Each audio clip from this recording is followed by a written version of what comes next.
Today, our topic is gastroenterology in small animals in an update. So, what I want to talk today is a very broader aspect of gastrointestinal diseases.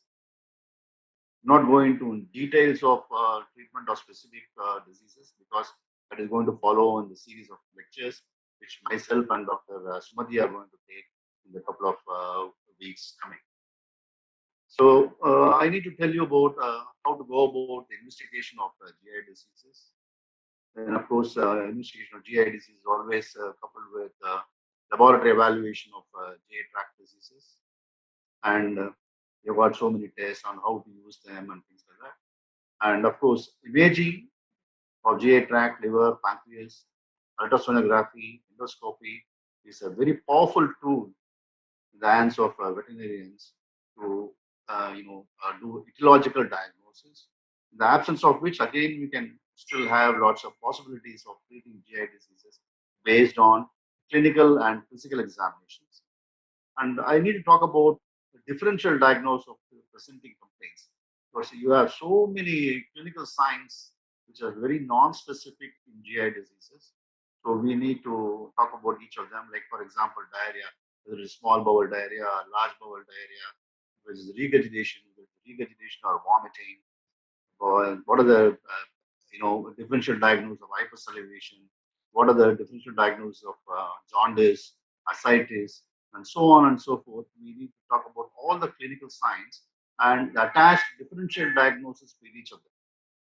The last part of my webinar will be on overall therapeutics. What are the antimicrobials we generally use in GI tract diseases? What are the anti-parasitic drugs we generally use? How to use them? Then what are the anti-emetic drugs? What are the prokinetic drugs? What are the laxatives? What are the antidiarrheals? And what are the additives? All this sort of therapeutic approach to managing GI diseases I'm going to talk about in the lecture.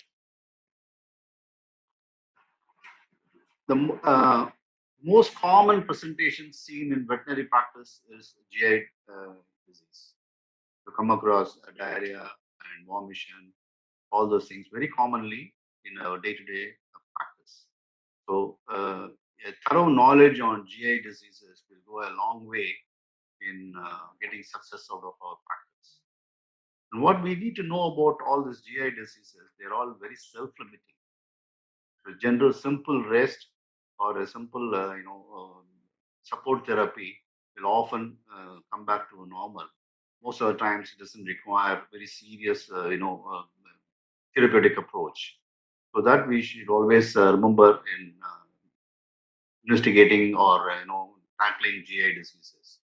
And the most important thing, signs are very very non-specific.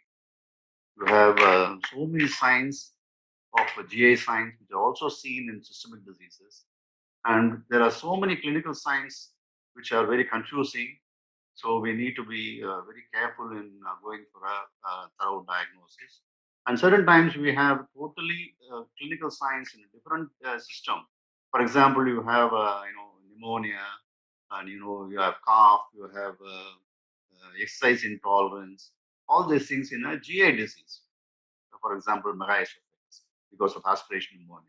So the signs are very non-specific, and therefore it becomes very difficult to have a pinpoint diagnosis of GI diseases. Then when do we require investigations? Most of the cats presented with GI signs require investigations. And dogs not responding to conservative treatment requires an investigation process. And dogs presented with severe illness on day one, like GDV or full-blown hemorrhagic gastroenteritis, requires investigation on day one.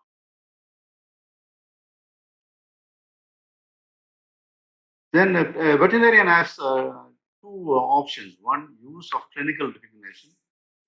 Another one is problem-solving approach. Either use of clinical recognition or problem-solving approach.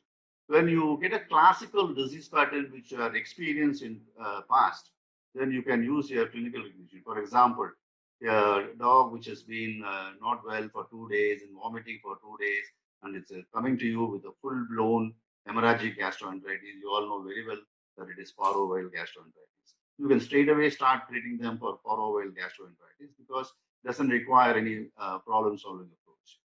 But if the case is mixed with lots of clinical signs, non-specific clinical signs, then you'll have to go in for problem-solving approach. So in the problem-solving approach, the first one is history. History is a major part of the GI tract because it is not available for full GI tract is not available for physical examination. So it is very important we have a very good history, and the history should have the past history and present history, the full vaccination history, deworming history, then other pets in the house, diet, what diet they are giving, then reproductive history is again very, very important. These sort of histories will go into pinpoint certain problems. Okay. And then, of course, the next is the physical examination. Physical examination is undoubtedly the most important aspect of solving any problems. Okay. You cannot, all your biochemical investigations, specific tests and all cannot replace physical examination. A thorough physical examination will allow you to tell you whether it's basically a GI disease or whether it's a systemic disease, and it will give you a lot of insights into your basic problem. For example, if you are able to have a good palpation and if you're feeling the intestinal loops, which are all very thick, then you know it is IBD. Like that, and some foreign bodies, you can straight away do the physical examination. So physical examination, thorough physical examination is undoubtedly the most important thing for problem solving approach. Then after doing a thorough history and a good thorough physical examination, you list the problems which you have come across. So it should be in a bullet form. You list the problems, and for each of the listed problems, you would like later on go into differential diagnosis. The next thing is whether it is require immediate treatment or whether you need to go for investigations. Supposing a dog comes to you with GDV, it requires immediate treatment rather than going for investigation. But a case of chronic diarrhea is coming, you need to go for investigation to have a better understanding of what disease can cause chronic diarrhea. So you need to decide whether an immediate treatment is important or whether the case can wait investigations. And many times you get one disease problem or a concurrent disease problem. For example, you have a dog with diarrhea, vomition, abdominal pain, jaundice. It's a lot of diseases together, and it can logically point towards pancreatitis.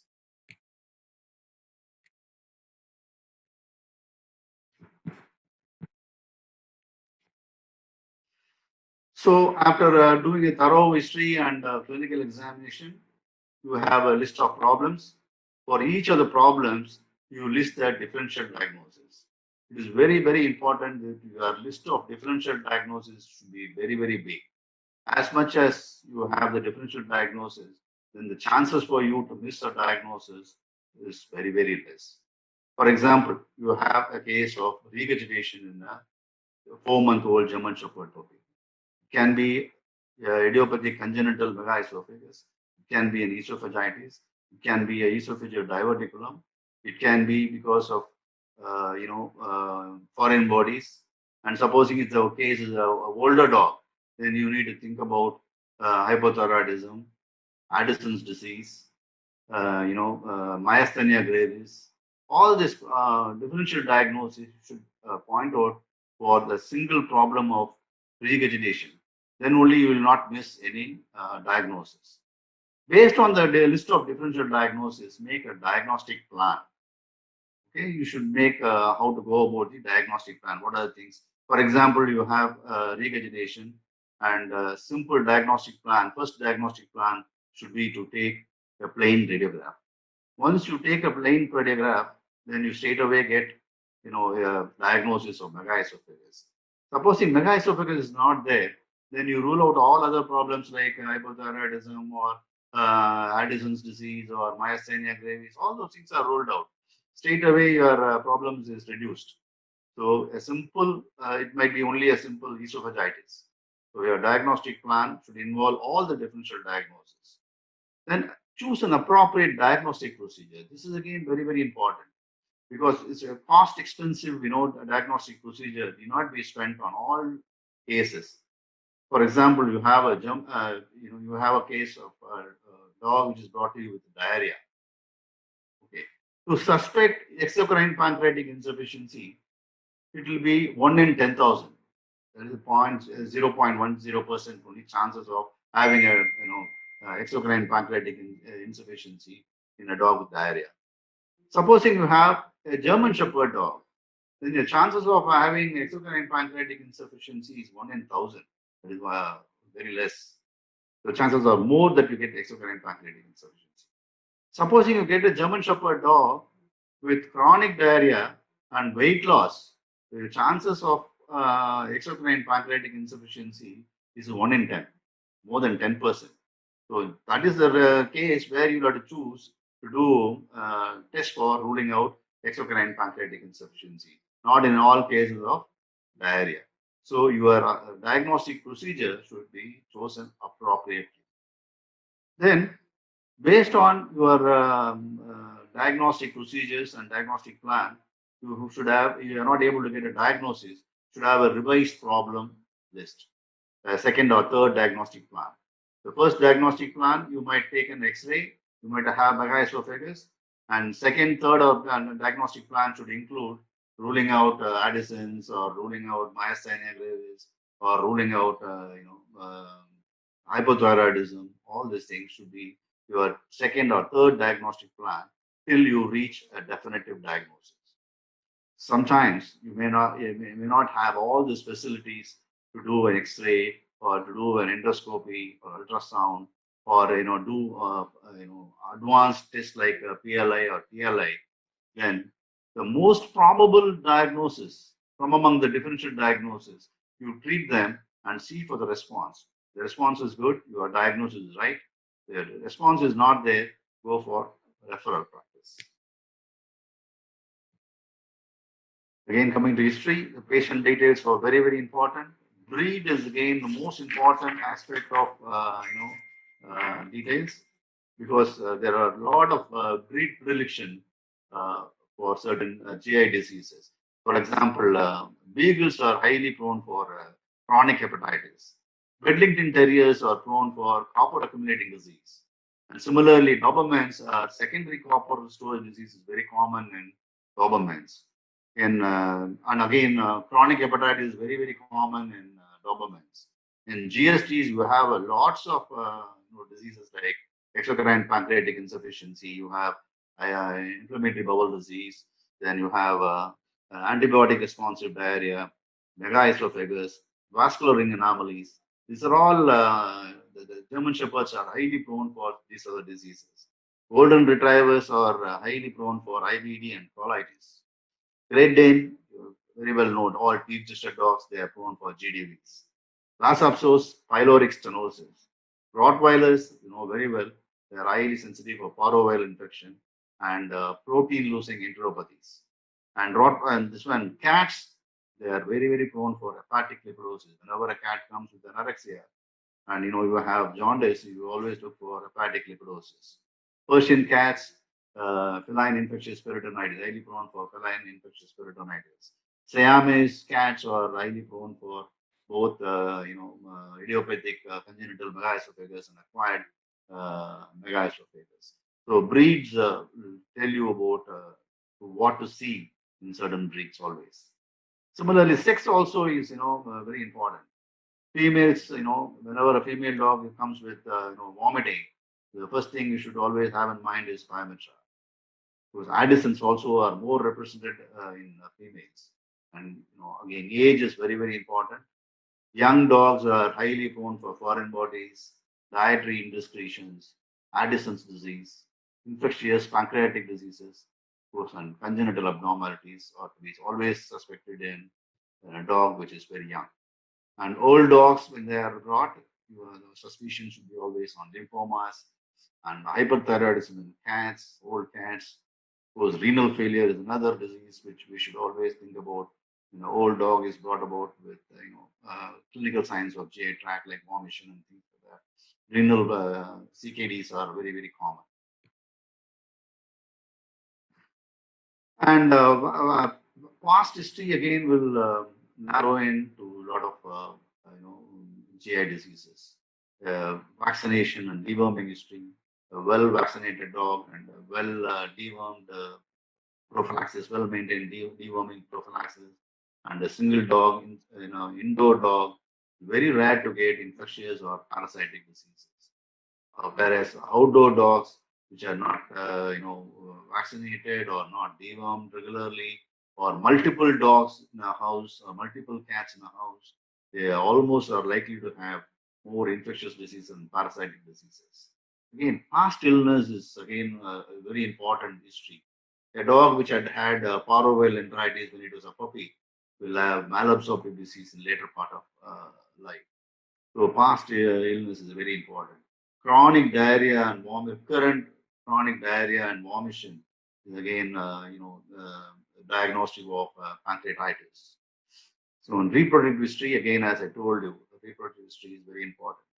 Yeah, a female dog which is brought with history of anorexia, and if you ask the history properly, it might have had, it might have come to cycle 2 months before, and it should have been having pseudo pregnancy because that animal may not be eating.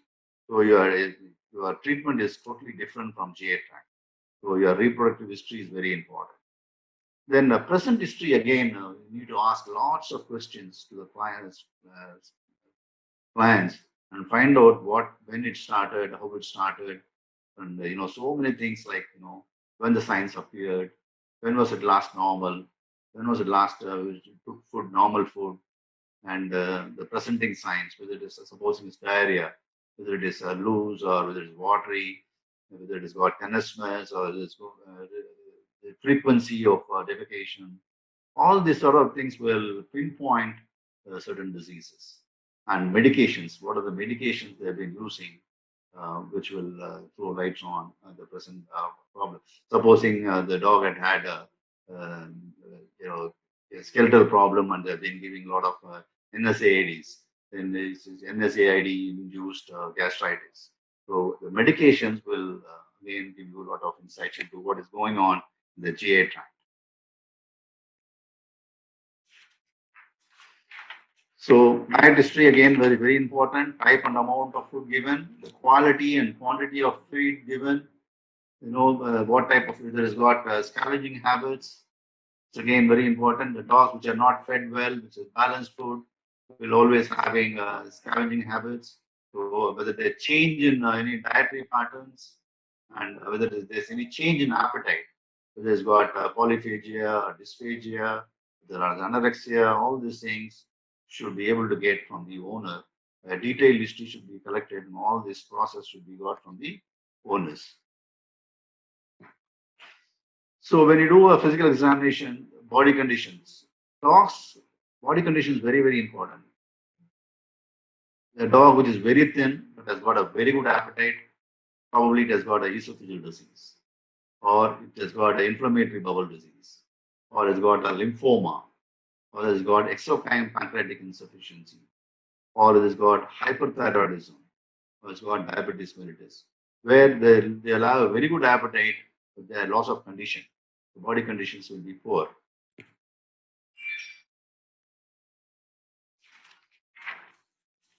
Then dogs which are thin and again having a poor appetite, they are having probably a primary esophageal disease, or it might be having a chronic kidney disease. So they have a poor appetite and they look emaciated and they have a very thin body condition. And normal weight with good appetite, all large intestinal intestinal diseases like IBDs, colitis, they'll all have normal weight and they'll have very good appetite. Foreign bodies, so they also will have a normal weight and they'll also have a good appetite. Normal weight with poor appetite, pancreatitis, they'll have a normal weight, but they'll have poor appetite because of severe pain and things like nausea. They will not be able to. They will not have a good appetite. Then physical examination, clinical signs, non-specific clinical signs, which we have already talked about before itself. There are so many signs which are very non-specific in GI diseases. For example, you get jaundice. It may be pre-hepatic, it may be post-hepatic, or it can be hepatic. And so you need to rule out whether it's pre-hepatic or post-hepatic. Then before pointing out hepatic as a cause of jaundice. Similarly, you have other clinical signs which are very, for example, ascites. Again, it can be in because of oncotic pressure problem or hydrostatic problem. It can be because of protein losing enteropathy or protein losing nephropathy, or it can be due to post-hepatic portal hypertension, like congestive heart failure, stenosis, all those problems, degenerative endocardosis, all these conditions can have ascites. Usually, veterinarians we tend to always link ascites with hepatic disease. In my experience, I find more than 70% of the cases with ascites are due to post-hepatic portal hypertension. That is due to cardiac diseases rather than hepatic causes. So we need to know, see all the non-specific clinical signs and find out whether it is primary GI disease or any systemic clinical signs. Okay, next, duration of signs and frequency. That is again very, very important. Say, for example, you get a dog which is not eating for 2-3 days, then not vomiting for 2-3 days, and fifth day or sixth day it is having hemorrhagic gastroenteritis, foul smelling, and hemorrhagic gastroenteritis. You know it is parvovirus. But almost similar, foul smelling, blood tinged gastroenteritis, which is acute onset. Till yesterday the dog was fine. Today morning he is presented with hemorrhagic gastroenteritis. This is probably due to Clostridium, it is not due to parvo. So the duration of signs and frequency are very important. A dog which has been having chronic diarrhea and vomition over the years is quite possible to have pancreatitis than anything to do with GI tract. So the duration of signs, the frequency, all these things matter a lot while getting a history and physical examination. Weight loss. Weight loss again is a very important parameter which we should understand. Weight loss of more than 20% is definitely classical signs of hypoalbuminemia. Much before ascites or dependent part edema can develop, you will have weight loss. And if you see the weight loss, if you correlate this weight loss due to hypoproteinemia, and if you look at the protein estimation and you look at the protein is very less, and if you introduce steroids, probably you will have a better prognosis than waiting for later date where it has got severe hypoalbuminemia or pan-hypoproteinemia and things like that. So weight loss, you always, whenever there's weight loss, always make it a point to investigate protein, serum protein. Hatvet Pharma introduces Azithrohat 300 tablets, azithromycin 300 mg, the cure that embraces with care. Azithromycin tablets 300 mg, Azithrohat 300, macrolide antibiotic systemic drug. Indications: broad spectrum antibiotic against gram-positive, gram-negative, and other organisms. Example: Mycoplasma pneumoniae and Borrelia burgdorferi. Antiprotozoal effect against Babesia species and Toxoplasma species. Dosage for dogs and cats: 5 to 10 mg per kg once daily for 3 to 7 days. Route: oral. Presentation: 1 into 6 tablets. You can book your order online at www.hatvet.com. Looking forward to a long-lasting business association. Thank you.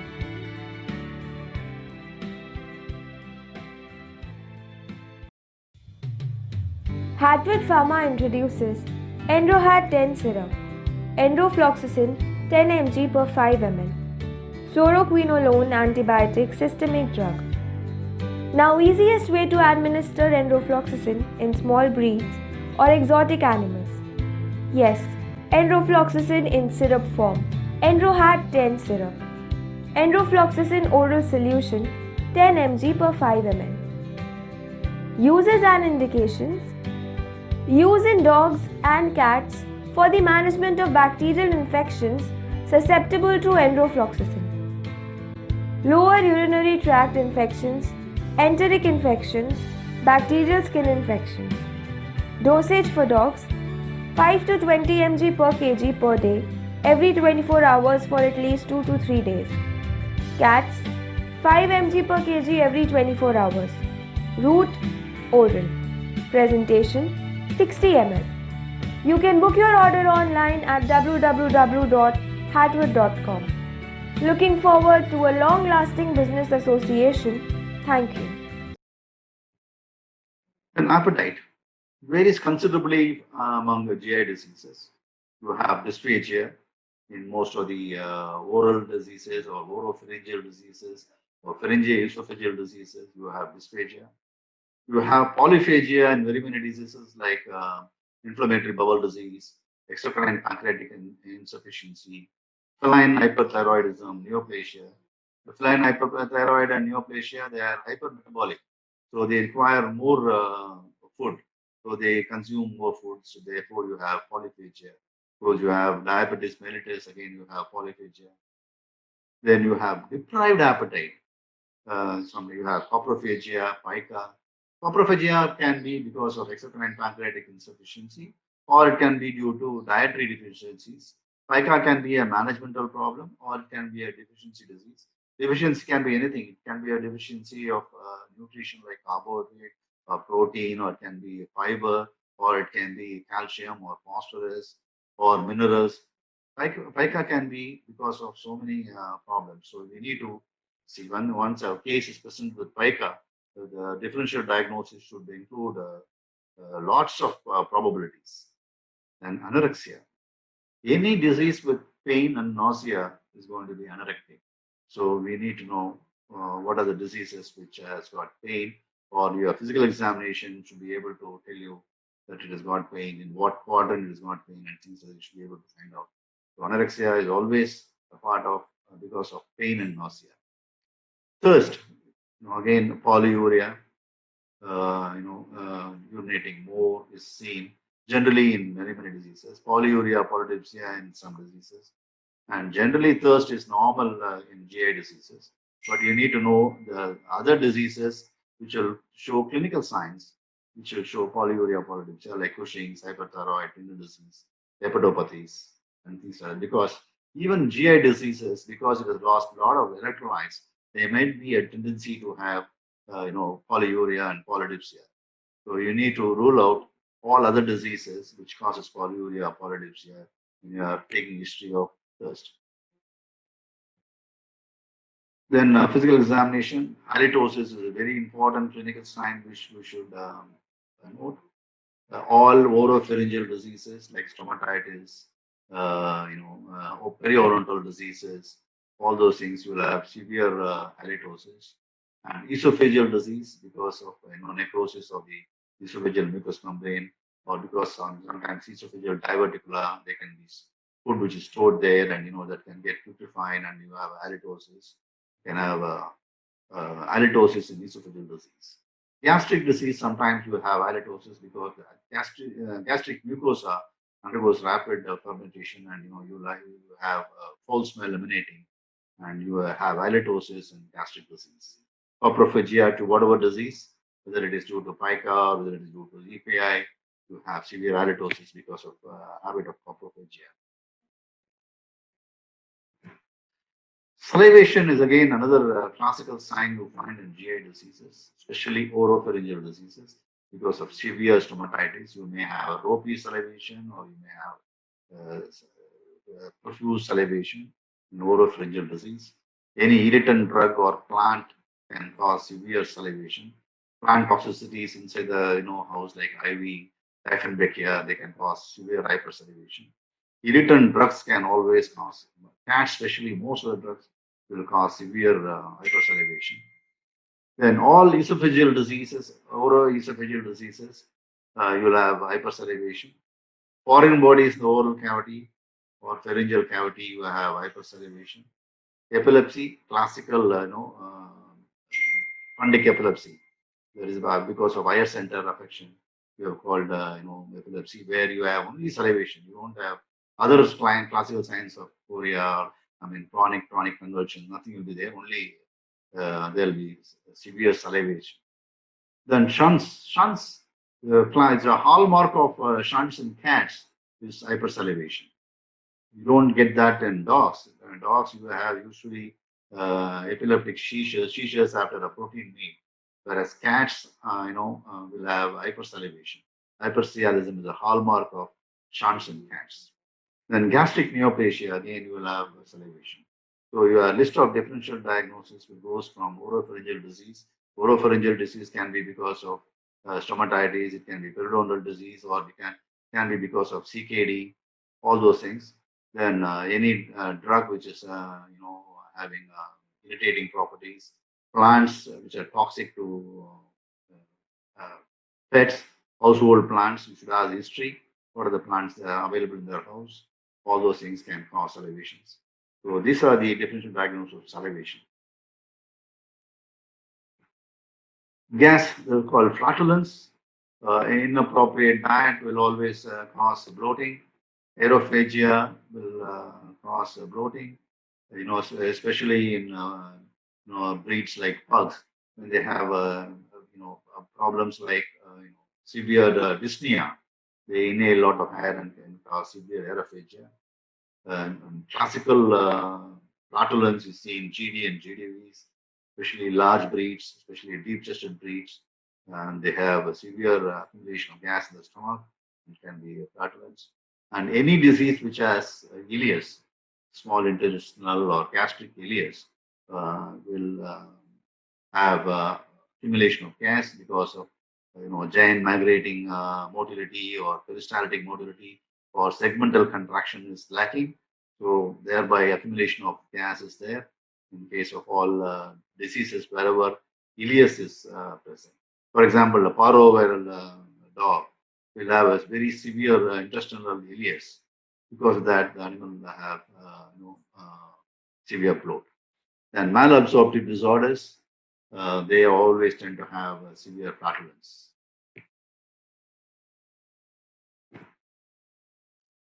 So abdominal pain. So when you look at the dog, the arching of the back or praying posture, they all show that it has got a very severe abdominal pain, acute gastritis, pancreatitis, severe peritonitis.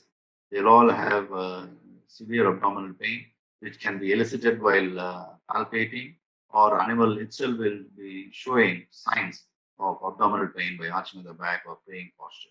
Or while you're palpating the abdomen, the animal is going to vomit, and it is suggestive of generalized peritonitis.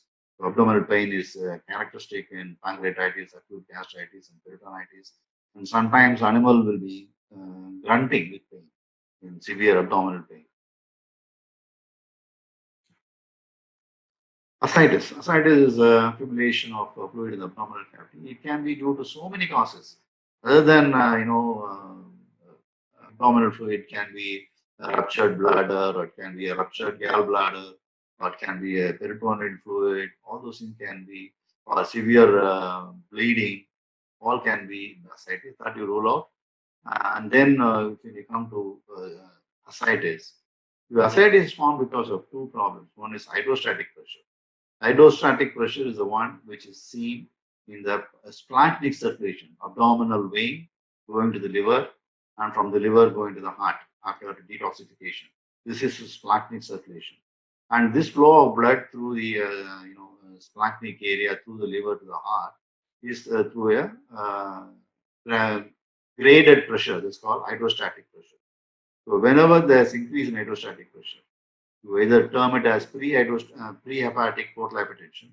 If the block is before the liver, for example, AV fistulas or splenic infarcts or gastric tumors, abdominal tumors compressing the hepatic vein, they all will form prehepatic portal hypertension. And hepatic portal hypertension usually is very rare, as I told you already. Usually due to severe fibrosis, there will be hepatic portal hypertension. Post-hepatic portal hypertension from the liver, the blood vessels going into the heart. If there is going to be any block, that will have post-hepatic portal hypertension. One of the most common causes are congestive heart failure, vegetative endocarditis, mitral stenosis. All these diseases, cardiac diseases, will cause post-hepatic portal hypertension. This is purely due to hydrostatic pressure problem. Next is oncotic pressure. Oncotic pressure is the one which is existing in the vascular compartment, that is the blood. Okay, the albumin is the one which gives oncotic pressure to the blood. So whenever albumin is going to be leaking, we are going to be having less oncotic pressure and there is going to be ascites. Protein losing enteropathy, chronic diarrhea, you can have ascites. Protein losing nephropathy because of renal disease. If the animal is going to lose a lot of protein through the urine, then it's going to have ascites. So then you also have severe malabsorption. All malabsorptive diseases can have ascites. And you can have malnutrition, which is most commonly seen in young dogs, which are fed with home diet like curd rice, milk rice. They will be having malnutrition, and because of that you will have ascites. So you have to go properly, investigate properly, like basic investigation, like analyze the fluid, see the cellular content and the protein. If the cellular content is very low and the protein content is very low, it is pre-hepatic portal hypertension. It's mediocre, it is hepatic portal hypertension. Very high cellular count and very high protein is post-hepatic portal hypertension. So you have whether it is, what type of fluid is there in the ascites, and that can give you a diagnosis of ascites. Of course, you have a lot of ancillary diagnostic methods like liver function test. Then you got protein estimation, serum protein estimation. Then you got ultrasonographic examination. All this will give you a definitive diagnosis. Of course, echocardiography, all this things will give you a definitive diagnosis for ascites. Dysphagia. Dysphagia is difficulty in eating. Okay, the classical signs will be hypersalivation, sometimes pawing of face, and they show interest in food. Most of the time they have polyphagia, but they drop food from the oral cavity. Regurgitation is a hallmark of dysphagia. Respiratory signs because of aspirations, and pyrexia because of aspiration pneumonia. These are all seen in dysphagia. And of course, dysphagia either can be due to oral dysphagia or pharyngeal dysphagia or esophageal dysphagia. So you have a various differential diagnosis for each type of dysphagia. Difficulty in eating because of oral causes can be caustic agents ingestion or cleft palate, cranial nerve deficit, eosinophilic granuloma, which is very common in cats. Sometimes seen in dogs also, where they nibble at something and insects bite. You have severe eosinophilic granuloma, like a small pinkish nodule in the lower lip. That is very classical granuloma. That can cause severe pain, and you have dysphagia. And you can have masticatory myositis, fractured mandible, foreign body in the oral cavity, pemphigus, systemic lupus, then psilocele, salivary gland abnormalities, then stomatitis, gingivitis, periodontal diseases, teeth fractures, tumors of oral cavity, all can cause severe dysphagia. Pharyngeal dysphagia, you have cranial nerve deficit, then cricopharyngeal achalaxia, which is most common in humans, but sometimes reported, anecdotally reported in dogs. Foreign bodies in the pharyngeal region can cause severe pharyngeal dysphagia. Neoplasia, squamous cell carcinomas, then pharyngitis.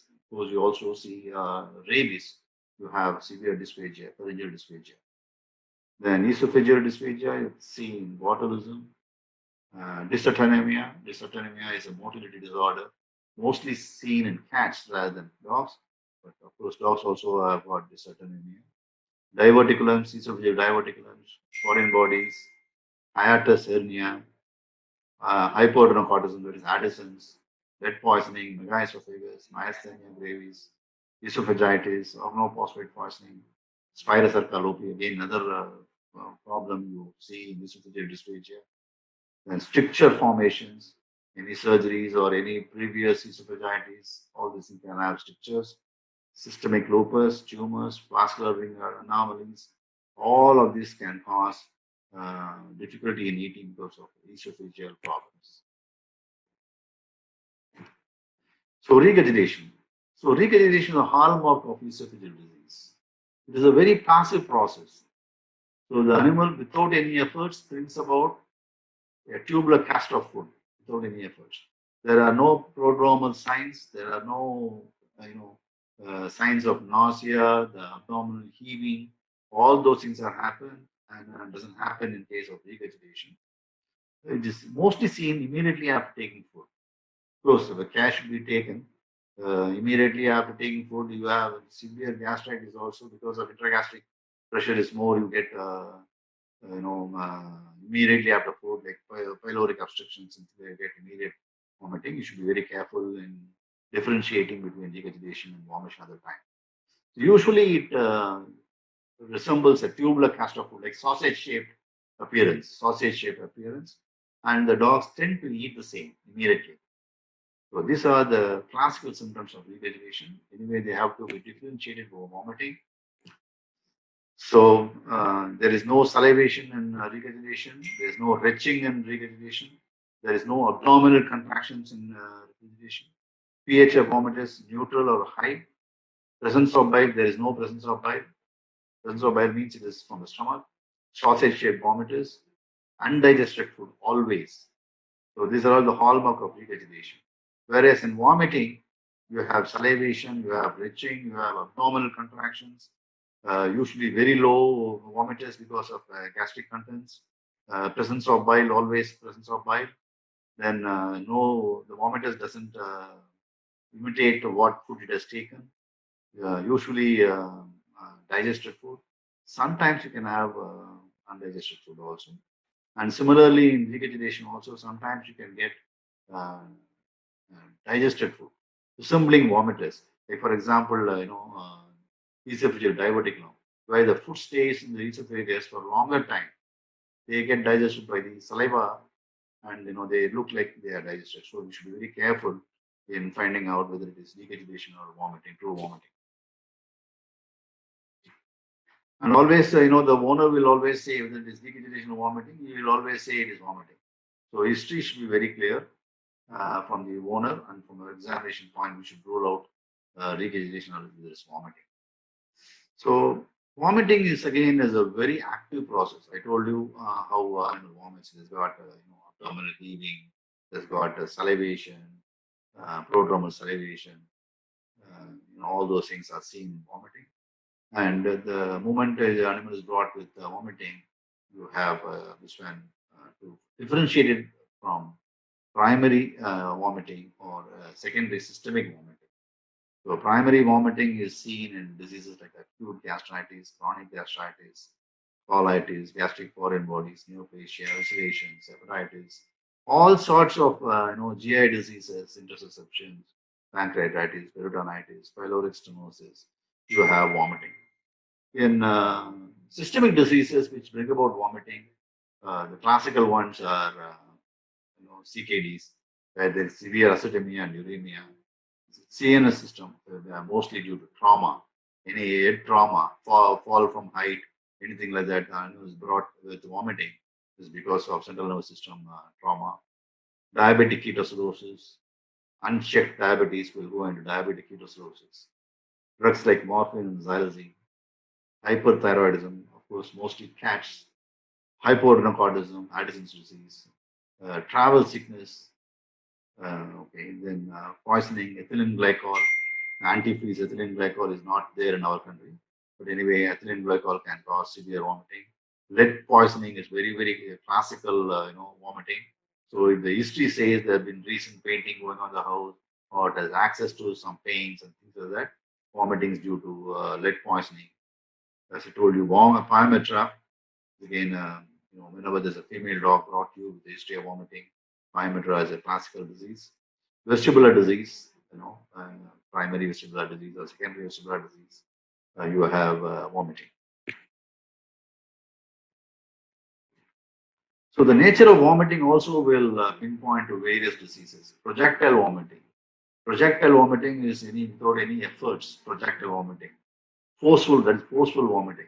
You see in very classical in pyloric obstructions, severe GI diseases, head trauma, and all these conditions. You have a projectile vomiting. Then you have persistent vomiting, severe gastric inflammation, pyloric obstructions, proximal small intestinal obstructions. You have the dog has been vomiting for a long time. A dog which was brought to our Madras Veterinary College was vomiting for more than 1 month. It was brought from Andhra Pradesh, and on examination, we found it had taken about 30 to 40, earbuds. That was, causing severe inflammation. It was vomiting for more than a month, and we had to take with the help of endoscope, we removed all those foreign bodies. So severe gastric inflammation, you have persistent vomiting. So persistent vomiting, you need to go for serious investigative procedures to find out what are the reasons. Then chronic intermittent vomiting. Now and there vomiting is because of chronic GI inflammations, distal small intestinal obstructions, intussusceptions. So mostly this is very interesting. Sometimes you have a linear foreign body, a linear like a thread. One end of the thread may be in the tongue, stuck to the tongue. The other end may be in the small intestine. It causes plication, and such are those conditions you have chronic intermittent vomiting.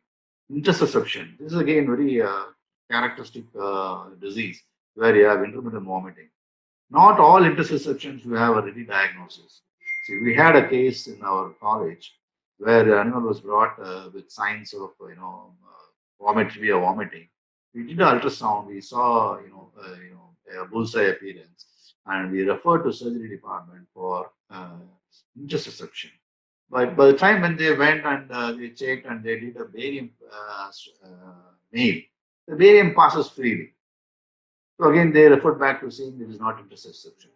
So we are treating for some time, and again we are sending them as in case of intussusception. Palpation, sometimes you are seeing, sometimes you are not able to see. This is what is called sliding intussusception. Sometimes you see, sometimes you don't see. At the end of 1.5 months, the dog died. The dog belonged to city police, and we did a postmortem, and we found almost about 8 inches of intussusceptive mass. So we have to be very careful. We don't get direct diagnosis sometimes in intussusception also. But the classical presentation will be chronic intermittent vomiting.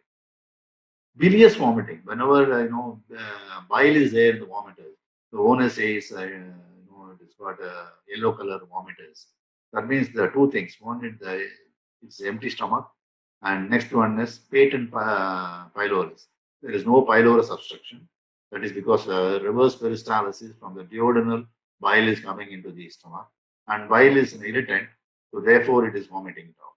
So bilious vomiting is one thing; it is got empty stomach, and another thing is it tells us that it is a patent pylorus. Sometimes we have fecal vomition, foul smelling, resembles fecal content. All those things you find. High-end intestinal obstruction will cause fecal vomition. Of course, coprophagia, they also have fecal vomition. Then hematemesis. Hematemesis again in a lot of cases where you see blood in the vomiters. It's usually due to severe gastric ulcerations, clotting disorders, very many clotting disorders. You have got a lot of diseases where there are clotting disorders. Then swallowing blood, severe epistaxis. The animal keeps on swallowing the blood, and then later on it's brought about by vomiters. Then neoplasia, then eosinophilic gastritis, drugs, non-steroidal anti-inflammatory drugs. They cause severe gastric ulcerations, and they always have hematemesis. Hematemesis is a very serious condition because most often it links to gastric tumors. So you will have to rule out neoplasia whenever you have hematemesis. Usually, hematemesis, you have a coffee, ground coffee appearance because it's mixed with gastric acid, and you get brownish, dark brownish in color. Sometimes you can have frank bleeding because of severe gastric bleeds because of acute and chronic gastritis. Capillaries in the stomach they burst and you get frank blood. So the hematemesis, you either get frank blood or you get ground coffee appearance. In whichever case, the differential diagnosis should include all ulcerative diseases, clotting disorders, neoplasias, mainly eosinophilic gastritis and drugs. Next, coming to feces. So either you can have a diarrhea, or the animal can have constipation, or it can have obstipation. It's called a fecal. Obstipation is a hard fecal matter, so this can be obstipation or failure to pass. The medicine is not able to pass. So all these things, when you look at elimination, fecal elimination, all these things you will be coming across. So whenever there is a diarrhea, you will have to differentiate it between small bowel diarrhea and large bowel diarrhea. So again, history plays a very important aspect. So markedly increased, high volume is very high, that is small intestinal problem. No mucus, it is small intestinal problem. No melena, it's a small intestinal problem. No hematochezia, it's a small. Sorry, melena you find in small intestinal problem, and hematochezia you see in large animal problem. Steatorrhea present with malabsorption, large intestine you don't have. Then undigested food may be present, large intestine is not present. Color usually varies creamy brown, green, or orange, or clay, depending upon what problem it is. If it is infectious, it will be greenish in color because the bile is acted upon by the microbial and you get greenish color. Creamy brown or orange or clay, alcoholic pieces, in certain diseases, you get alcoholic pieces. So basically, whenever the animal is having a small bowel diarrhea, you will have to differentiate it from large bowel diarrhea.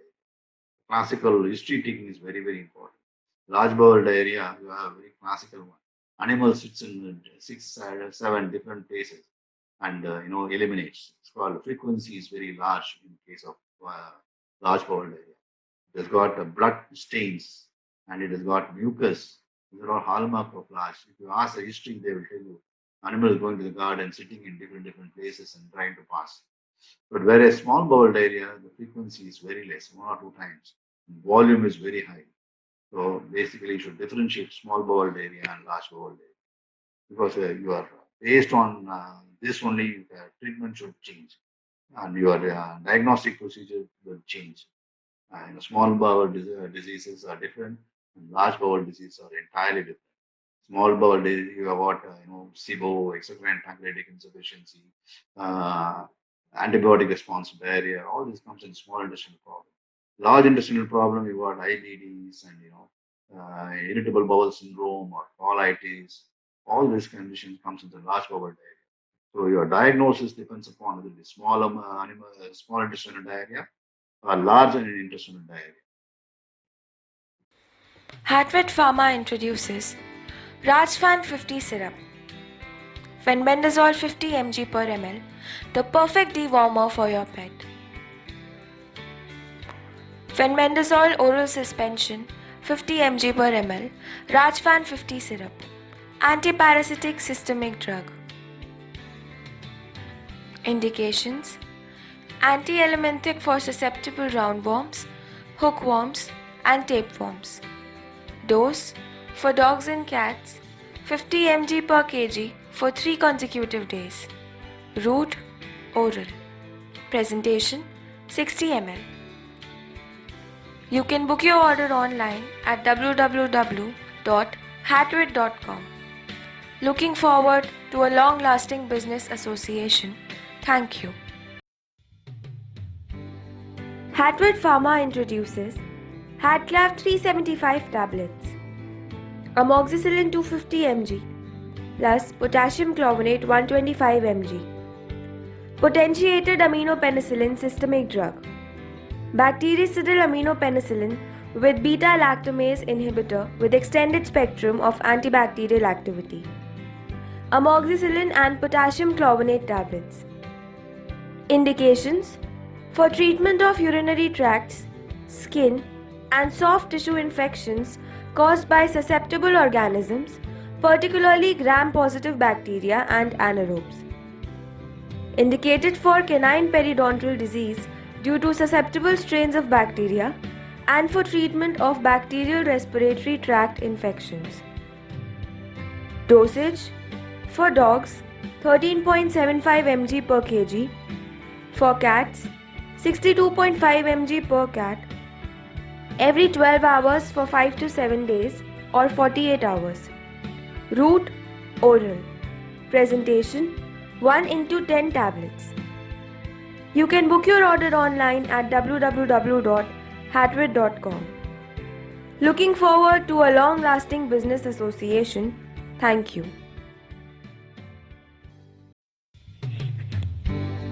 Hatvet Pharma introduces Azithrohat syrup.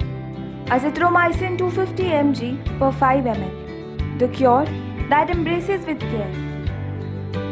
Azithromycin oral suspension 250 mg per 5 ml. Azithrohat syrup. Macrolide antibiotic systemic drug. Indications: broad spectrum antibiotic against gram-positive, gram-negative, and other organisms. Example: Mycoplasma pneumoniae, Borrelia burgdorferi. Antiprotozoal effect against Babesia species and Toxoplasma species. Dosage: for dogs and cats 5 to 10 mg per kg once daily for 3 to 7 days. Route: oral. Presentation: 30 ml. You can book your order online on www.hatvet.com. Looking forward to a long-lasting business association. Thank you.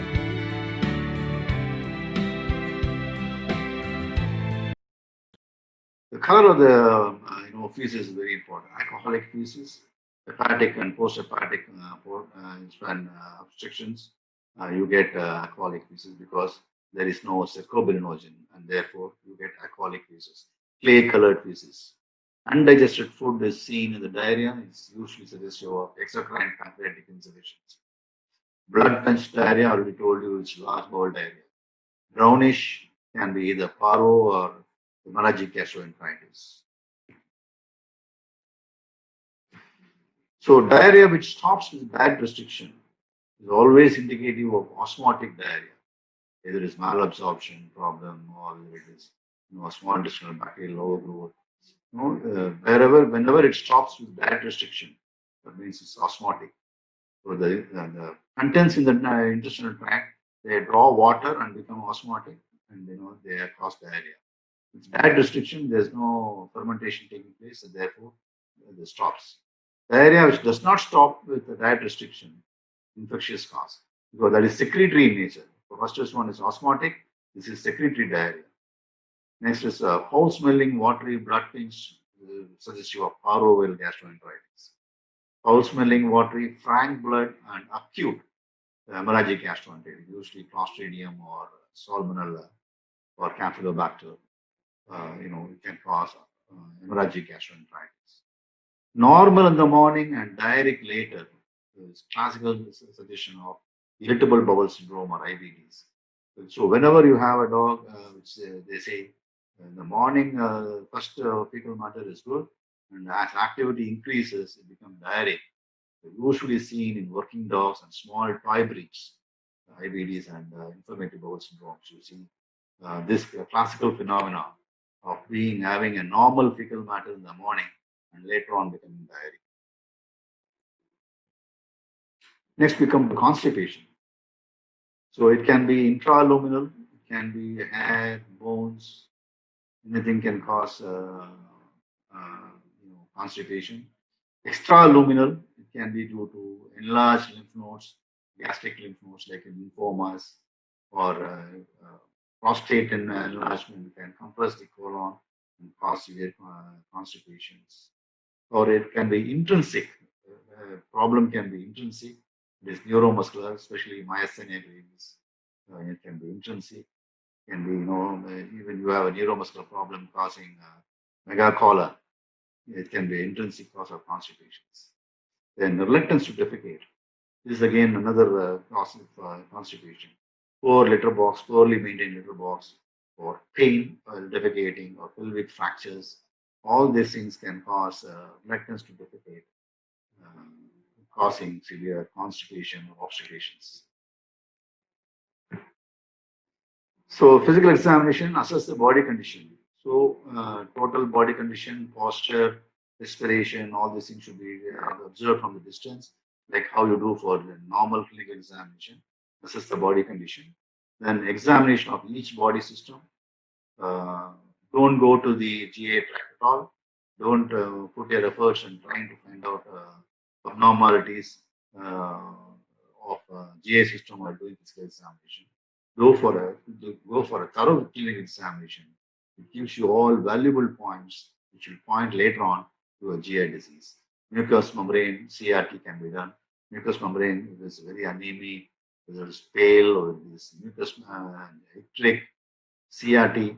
Supposing a dog is brought with uh, very reduced CRT, capillary refill time. It is hyperdynamic capillary refill time, and with severe diarrhea, probably the dog is in shock. So it gives you a lot of ideas to go for treatment immediately or not. The mucous membrane and CRT forms a very important part. Lymph node examination was very, very important because all infectious diseases will show inflammation of the lymph nodes, lymphomas, all these things. Lymph node examination is very important. And facial symmetry is again very important. Myositis or carnassial teeth abscess or mandibular fractures, all these things. Facial symmetry is very important while examining. Temperature, temperature again, though directly not going to tell you about this one, but definitely it can tell you about the systemic problem the animal has got. Supposing an animal has got this abnormal temperature, that means it's got severe shock. Supposing an animal is having a high temperature, it can be, even if the animal is brought with diarrhea, it has got very high temperature, it may be infectious in nature. Okay, so temperature again will lead to a lot of important points. Then comes the inspection of mouth and pharynx. This is again very important. Severe ulcerations, um, oral cavity ulceration, um, periodontal diseases, severe halitosis, neoplasias, foreign bodies, etc. can be diagnosed from inspecting mouth and pharynx. Especially cats, they play with strings. So the one end of the string can be around the base of the tongue, and the other end of maybe in the intestines. As already told you, linear foreign bodies or foreign bodies attached to the molar. Okay, they're very classical. The fish bone, the center part of the fish bone, they get lodged in the molar. So the presenting sign will be, dysphagia.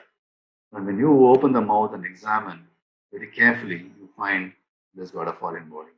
So inspection of mouth and pharynx for various problems is very important. Inspection of the exterior of the pharynx and neck. Hyperthyroidism, thyroid in cats, and cervical esophagus in dogs. See, the classical esophagus, which enters before the thoracic cavity, is called cervical esophagus. You can directly see that dilated in a case by examining the physical examination, which gives you a direct, diagnosis of megaesophagus instead of doing, endoscopy or radiography or contrast radiography. Megaesophagus can be diagnosed by seeing a dilatation of the cervical part of the esophagus.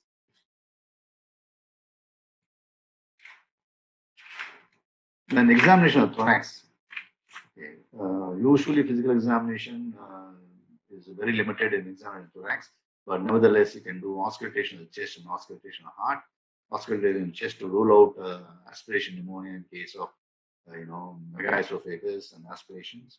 And auscultation of heart to rule out hydrothorax or pericardial effusions or vascular ring anomalies. All these things can rule out by auscultating the heart thoroughly. Then examination of abdomen, you find organomegalies, then foreign bodies, neoplasias, intussusception, intestinal wall thickness. So examination of abdomen is should be done very very carefully and methodically. Because if you suddenly press this one, they can have show signs of pain.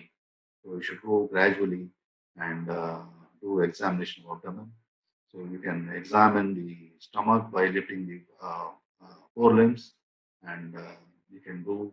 If it is a small dog, you can palpate with your palms.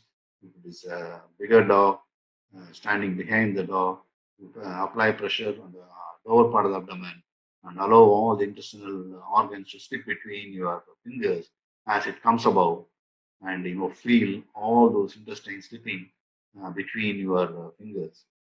Very many diagnostic points you get by doing this palpation, systematic palpation. They sometimes ascites, which is very scanty. You can find that intestines slip through your fingers like as if they are applied with oil. They slip easily with the lubricant, so they slip easily, and you can feel the thickness of the intestines in severe inflammatory bowel diseases or chronic, small intestinal problems. You have a thickened, intestinal walls. All those things you'll be able to palpate. Of course, splenomegaly, hepatomegaly, foreign bodies, intersusceptions. All these things you'll be able to appreciate by doing a thorough examination of the abdomen. So these are all the different quadrants where you can get classical pain or inflammations while you are palpating. The caudal part, you find the stomach, and most of the dogs you should raise the forelimbs so that the stomach occupies uh, the caudal part. Because it's thinly situated, so when you lift the forelimbs, it comes more caudally, and you'll be able to find out the stomach, foreign body in the stomach, or pain while palpating the stomach. Then, pancreatitis, the middle part of the abdomen. When you palpate, the animal has pain. You can think about pancreas. You can palpate the kidneys. Then you can palpate the spleen. Colon, usually digital manipulation is enough to do transverse and till about transverse colon. You can digitally manipulate and palpate the colon, and prostate, bladder, all these things you'll be able to palpate during physical examination of the abdomen. Examination of the perineal region. So rule out perineal hernia because classically in perineal hernia you have constipation and you have obstipation and failure to pass fecal matter, perineal hernia. All anal sac diseases because very painful. You will have again constipation, and you can diagnose anal sac diseases, rectal strictures, tumors, polyps, foreign bodies, anal tone. All these things you'll be able to appreciate while examining through a gloved finger by rectal examination. Of course, you know how to palpate the prostate, and it gives you whether it is got prostate megaly.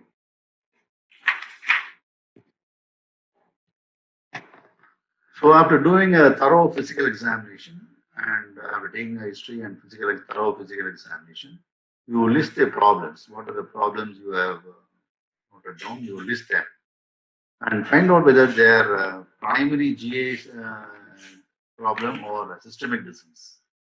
And is the problem divergent? This is, it's got a multiple problem associated with the disease. And list the differential diagnosis. 1, 2, 3, 4, like that. List the differential diagnosis, and do as many diagnostic tests as minimally as possible to rule out all the differential diagnoses. The first differential diagnosis should be the maximum you suspect. You rule out that, and one by one, do all the other tests to rule out all the differential diagnoses from the list of problems you have created. So rule out all the different diagnoses till you arrive at a definitive diagnosis.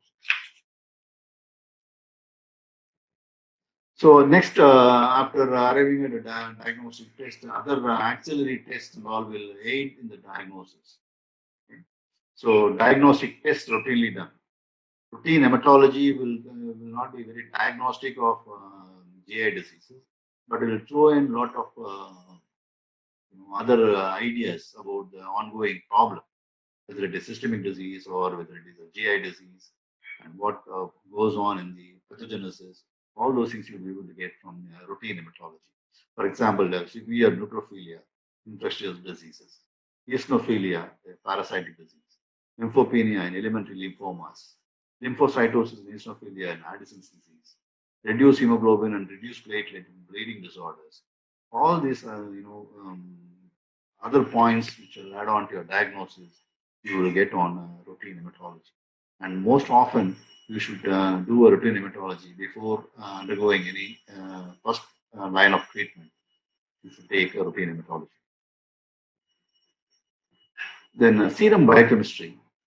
You should definitely do out liver function test, which should include ALT, GGT, serum alkaline phosphatase, protein albumin, minimum. And when you suspect liver to be the primary problem, then you can go for bile acids and ammonia to get a final diagnosis for liver disease. Then electrolytes. See, most often electrolytes are disturbed during GI disease like vomition and diarrhea, but nevertheless, you should rule out Addison's disease. So, when you have hyponatremia and hyperkalemia, the classically seen in Addison's disease. Then ACT stimulation testing for finding out Addison's. Then renal function test to rule out CKDs. Renal function test is mainly serum in this one. One and creatinine is enough. Of course, you've got other tests to do protein creatinine ratio, blood pressure to stage renal disease. But our essence of doing a renal function test is to find out whether it is a primary GI disease or renal disease. If it's enough if you do one and creatinine in the urine examination. As I already told you, most important biochemical aspect of GI diseases is serum protein. So I told you weight loss more than 20% is a very serious problem, and it can cause to because of severe hypoalbuminemia, and it can go to intractable position. We don't treat them in time. So serum protein measurement is very important. And hypoproteinemia, both albumin and globulin is low in all protein losing enteropathies. And hypoalbuminemia is seen in liver and renal disease. And classically in liver disease, you have hypoalbuminemia with hypergamma-globulin, whereas in renal disease, you have hypoalbuminemia.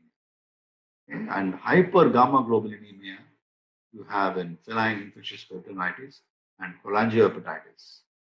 So you need to do serum analysis for protein. And urine analysis. Most of us, we always tend to go in for sophisticated tests rather than a simple urinary test. For example,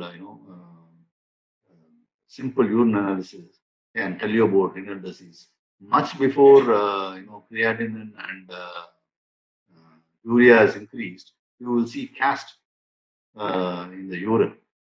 You centrifuge the urine and put them under microscope. You see classical casts which are highly significant for renal disease. In fact, you can even find out the stage of renal disease to some extent by seeing different casts. So protein is another one. Protein losing nephropathy. You have very low protein in urine analysis. Then ammonium biurate crystals you see in liver disease. And hepatic shunts you find ammonium biurate crystals. Both you see this biurate crystals. And bilirubinuria, presence of bilirubin in the urine is highly pathognomonic for cats, but whereas for dogs it's not so. If you find bile pigments in the urine, if you get a report from the pathology lab that urine has got bilirubin. It is not significant because dogs have extra capacity, renal capacity to conjugate bilirubin. So you find bilirubin in the urine of dogs, but cats is highly harmonic presence of bilirubinuria. Then fecal examination. You have different types of examination. A direct smear is good most of the times. See, usually all practitioners, when you take temperature, you can roll that thermometer onto a glass slide with some saline and see for helminthic parasites or tropozoas, all those things you'll be able to see in a direct smear. Okay, so the fecal smear should be done at least within about 2 hours time. You cannot be allowed to wait for a long time, and if you do, you'll not be able to find the moving tropozoans. Okay. And stained smear is usually good for spores of bacterial spores. Stained smear is very important. Fecal flotation is the gold standard for fecal examination. You use zinc sulfate for flotation test. You suspend the fecal matter in zinc saturated zinc solution and centrifuge them, put a cover slip and examine them. We've got a 2 or 3 modified method of fecal flotation. It's very, very important to do fecal flotation to rule out all helminthic parasites and giardiasis, all those intestinal parasites you can find out by doing fecal flotation. Of course, fecal immunoassay is for the referral practitioners only. Fecal immunoassay is done. Because giardiasis you should do multiple times because they are shed very rarely. So we have to do multiple times of fecal flotation to diagnose giardiasis. Cryptosporidiosis, again, fecal flotation can get to see fecal flotation.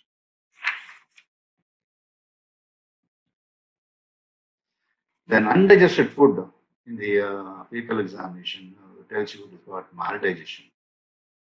Culture and toxicity, again, a big question mark because culture, there even sometimes you'll be able to get all pathogenic organisms, which are normal commensals, growing in the culture medium. Therefore, doesn't give us any added advantage of doing fecal culture.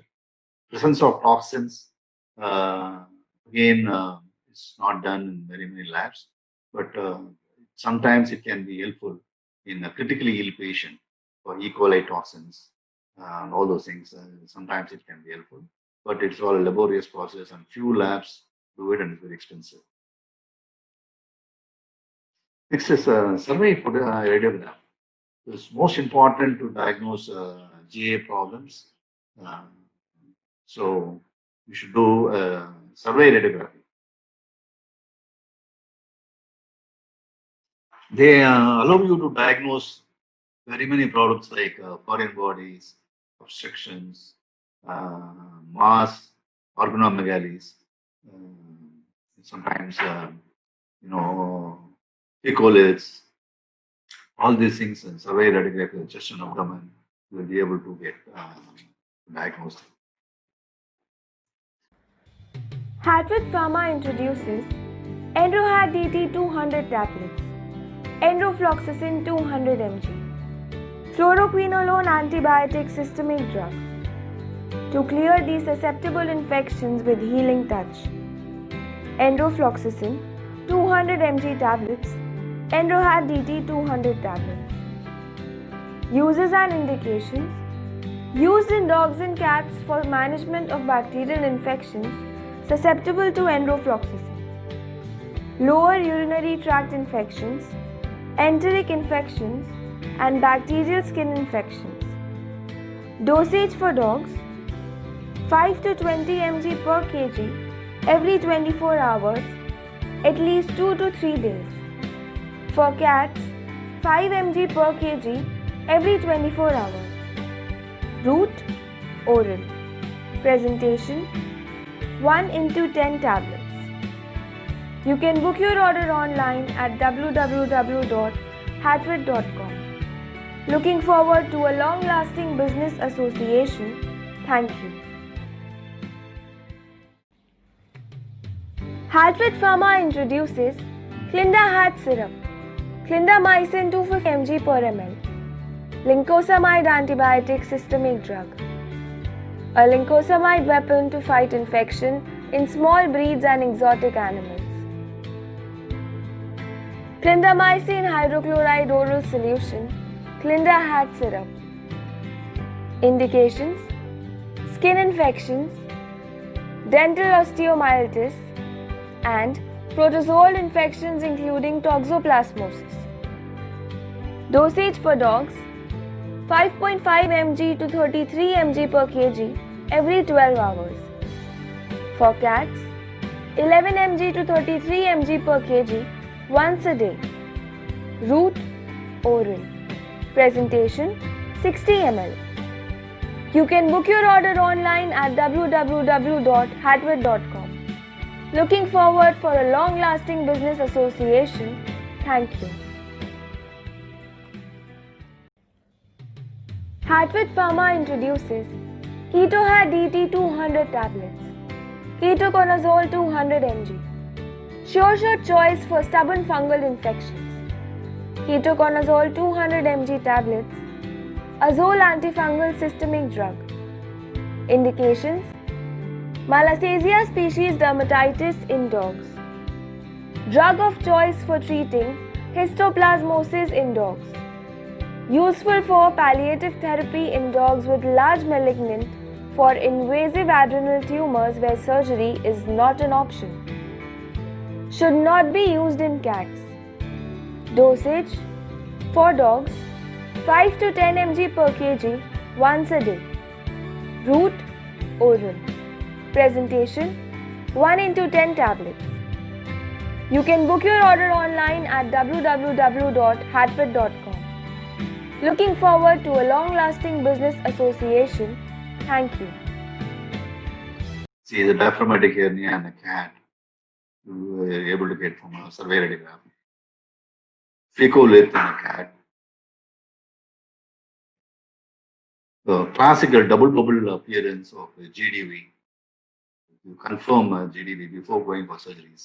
So whenever a case of GDV comes in a breed like Great Dane or heavy breed, especially with the history of exercising after food and bloated swine and with a high CRT, first decompress the dog before doing anything. Otherwise, it might. So otherwise, if it is less severe, you can take an X-ray and then you get the double bubble experience, classical picture. Then contrast radiography again is very important to get the final diagnosis. You may have a megaesophagus, but at what stage, whether it is cervical or whether it is thoracic, we will not be able to know. And sometimes esophageal diverticulum and all will be missed in pain radiograph. So a contrast radiography where you give a barium mean, you can find out the different causes of megaesophagus. Sometimes even it codes esophageal strictures, it codes, and you can find out esophageal strictures. And vascular ring anomalies, which is very, very, because the thoracic part of the esophagus is the one which is going to be compressed when you have a vascular ring anomaly. So only contrast radiography will be able to appreciate it very well. Spirocerca loopy, of course, not necessary. Of course, you don't get to see them in plain radiograph. You can only see in contrast radiography. Otherwise, endoscopy is excellent. Esophageal diverticulums, intersusceptions, contrast radiography. As I already told you, always remember that whenever you get a negative contrast radiography result for intersusception, don't rule out totally because sliding intersusception sometimes it will pass through. You should be very careful in reading the results of contrast radiography intersusception. Transit abnormalities. So you have motility disorder of the gastric stomach or intestines or large intestine transit abnormalities, wherein you do contrast radiogram and find out the time taken to for the barium to get evacuated. So that is very important for seeing all dysautonomias, dysautonomias. And wherever you find transit abnormality, then further tests should be done to find out ecological diagnosis. Angiography. Angiography is again very important in diagnosing shunts. Somehow this disease is not very familiar in our country. It's not that it's not familiar, we are not diagnosing them because we don't have the expertise to take care of shunt repair. That is a major problem. Very few cases have been done in India. Of course, nowadays all the vets are knowing about shunts and they're definitely it's a simple case of taking a jejunal vein and putting a contrast medium and immediately doing a radiograph to find out whether the contrast radiography is going through a proper route or whether it is bypassing the liver and going. You have both intrahepatic and extrahepatic shunts. And once you have the contrast agent going in the direction not through the liver, then afterwards you can do a laparotomy and search for open up the laparotomy and for the search for the shunt and start ligating them for as a treatment part of it. This is angiography for diagnosing shunts. Of course, ultrasonography is an excellent tool for diagnosing GI diseases. I'll show you some pictures of ultrasonography. Ultrasonography is very helpful in finding out foreign bodies, tumor, hepatic tumors, ascites, intussusceptions, all those things, megacolon, all those things you'll be able to get clear diagnosis from ultrasonography. Endoscopy is again an excellent tool, both as a therapeutic and as well as a diagnostic tool. Therapeutic tool because you can remove most of the foreign bodies. If they come in right time, you'll be able to remove most of the foreign body without surgeries.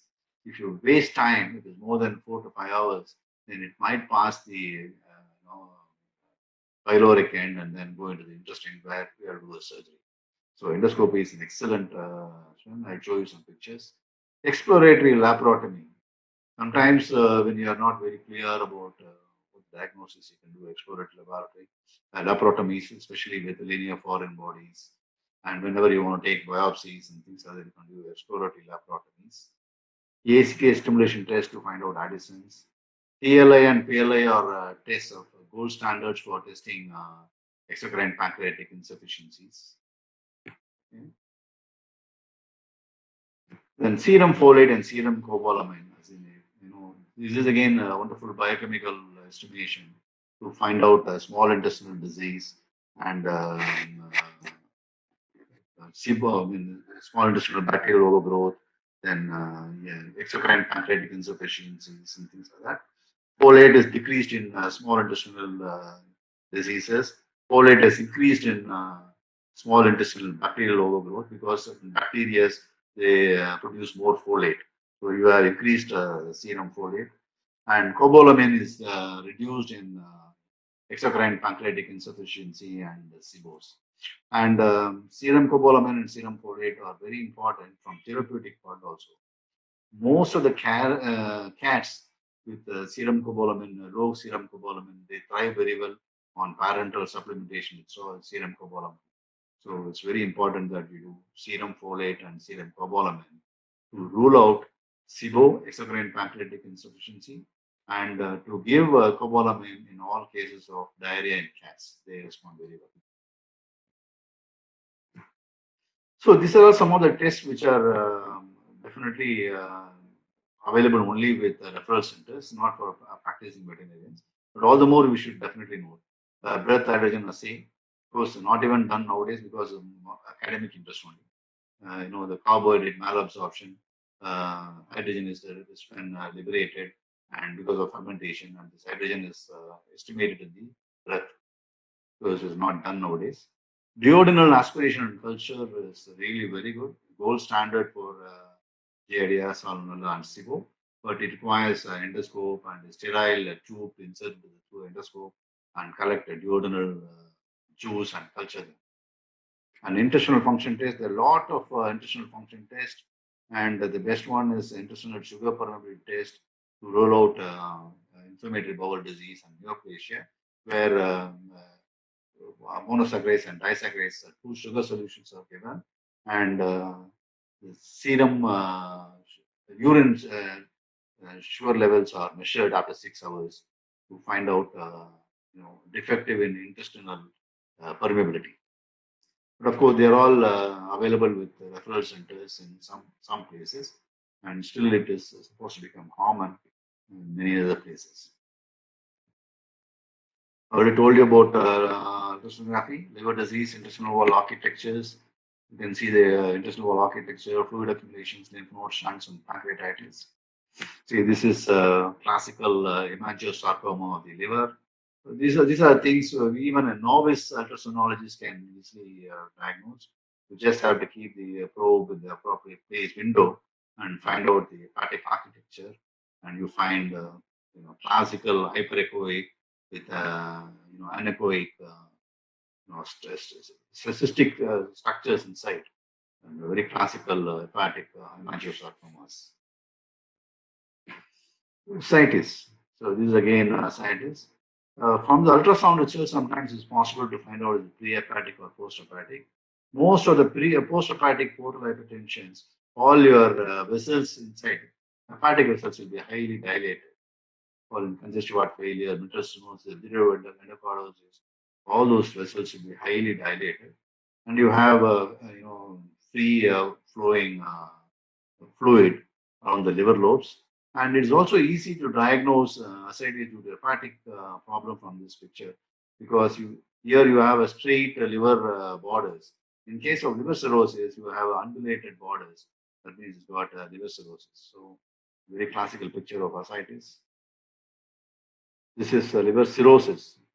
First one is the liver tumor. You've got liver cirrhosis. This is megacolon. And very classical target picture, in the case bullseye picture of intussusception. You won't be able to miss this target lesion. Looks like a target, no? And same cross section of the interception mass, and longitudinal section of the interception. Various, intestinal wall thickness can be seen in this longitudinal section. So ultrasound is a valuable thing to find out various problems. Apart from GI diseases, it helps you to rule out various other problems like splenic infarct and prehepatic portal hypertensions. It helps you to diagnose prostate enlargement, all those things. It's very helpful. And endoscopy. Endoscopy is again a wonderful tool. If you have access to endoscope, it is useful in direct examination of esophagus, stomachs, duodenum, jejunum, and colon. And they can take biopsy samples of the mucous membrane of all these organs for histological diagnosis. And it facilitates removal of foreign bodies and polyps, and place and dilate strictures. And you have, strictures, you can either dilate them or place a stent on the strictures. And plus placement of gastrostomy tube. Again, a dog or cat which is not taking food for a long time, you have to give enteral feeding. So you have to feed by them with the help of enteral feeding methods. You have a nasogastric tube or esophagotomy tube, and this is placement of gastrotomy tube.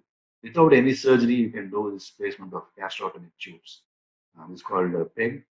So this is a very useful procedure in elementary nutrition. So this is a foreign body seen in the stomach, bottle this one lid. This is again a foreign body bone with all other structures which it has consumed, carpet and things like this consumed. The same, and it facilitates easy removal. And you can see the key, motorbike key, both X-ray as well as after removing with an endoscope. We have got different forceps, basket forceps and ordinary forceps to remove all these foreign bodies. And this is a scrubber which you use in the kitchen. So this is megaesophagus, both X-ray as well as endoscopic evaluation of megaesophagus. Spider cell nodule. So endoscopy is a useful tool provided you have access in the referral clinic where you can use them for specific diagnosis and therapeutic purposes. And specific diagnostic tests other than all these things are dietary and drug regimens. You can find of immunoglobulin levels for food antigens. You can borrow from human side, like what are the normal food allergies seen in dogs. Normal food allergies are beef, milk, egg. These are the and wheat. These are the four normal food which are allergic to swine. These antigens are available with human practitioners. You can do a patch test and find out whether they are swine, or you can see by ELISA testing. You can do for dietary trial, single carbohydrate, single protein, which the dog or cat has not taken before. It can be given for about 6 weeks, and you can challenge them later with introducing one food by one to find out it's got a dietary allergy or dietary modification. In IBD cases, you can do that and find out whether it's got inflammatory bowel disease. Then there are a lot of other specific tests for GI diseases, which are not available for practitioners, but nevertheless, they should definitely know whenever there are referral clinics which are doing these things, they can refer them and get it done. Test for Helicobacter. Helicobacter can be tested by, deep quick stain, or you can do a rapid urease kit. Both can be done. But the one which is found in human Helicobacter kits are not very good, apt for dogs because the species variation is there. But anyway, you can do rapid urease test. You take the gastric juice and put them on the medium, and the change in color is suggestive of Helicobacter. Helicobacter again is doubtful whether it will exist in canine population, but whenever there is you don't get response to gastritis, then one of the things you should think about is Helicobacter, diagnose of Helicobacter and treating them. Again, treatment aspect also you got triple drug therapy like amoxicillin combined with metronidazole and omase, proton pump inhibitor. That can be tried for testing Helicobacter. Serum gastrin for finding out gastrinomas, tumor which is there in the pancreas. The serum gastrin levels are tested. Serum pepsinogen can be diagnostic in pancreatic diseases. Sucrose permeability test for malabsorption diseases. Sucrose permeability test. Clostridium enterotoxin can be estimated in botulism cases. So next we'll come to pharmacology of the GI diseases. It involves the treatment of specific conditions when you know the diagnosis, and of course symptomatic therapies, which includes gastric protectants and motility modifiers, and fluid therapy, and so on and so forth. Then dietary modification is an essential part of managing GI diseases pharmacologically. First is the antibacterials used in GI diseases. It is a very big question mark whether usage is right or wrong, because they disturb the normal flora. They aid in the growth of Clostridium and Salmonella, which is again very deleterious to health. Clostridium, Salmonella, and other pathogenic organisms. Overgrowth is seen. Antibiotic resistance, which is the most important aspect of indiscriminate using antibacterial, because we are responsible for humans, and we are not supposed to indiscriminately use antibiotics, leading on to methicillin resistant organisms in human beings. And carrier status, if you are using indiscriminate antibiotics, it may induce carrier status.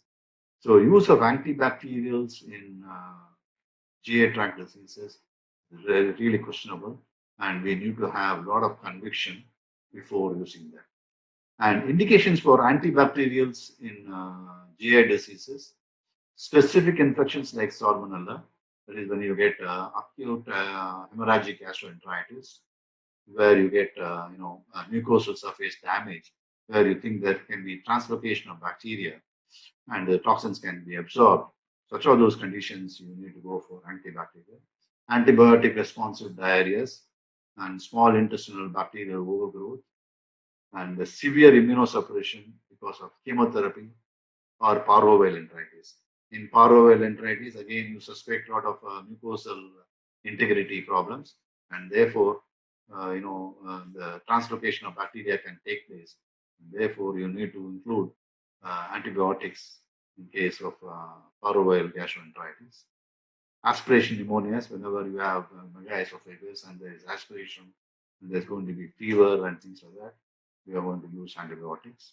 And prophylaxis in intestinal surgeries and shock. Shock is the most important aspect.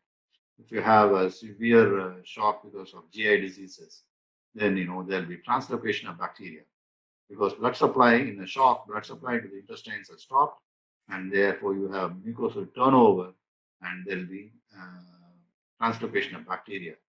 Therefore, we need to use antibacterials in case of shock. So, whenever you have conditions where you have indications like severe neutrophilia or if there's severe symptoms of SIRS disease, systemic inflammatory response syndrome disease, such are those diseases, such are those times you have to use antibacterials. So you have different antibiotics and their dosages given in this one.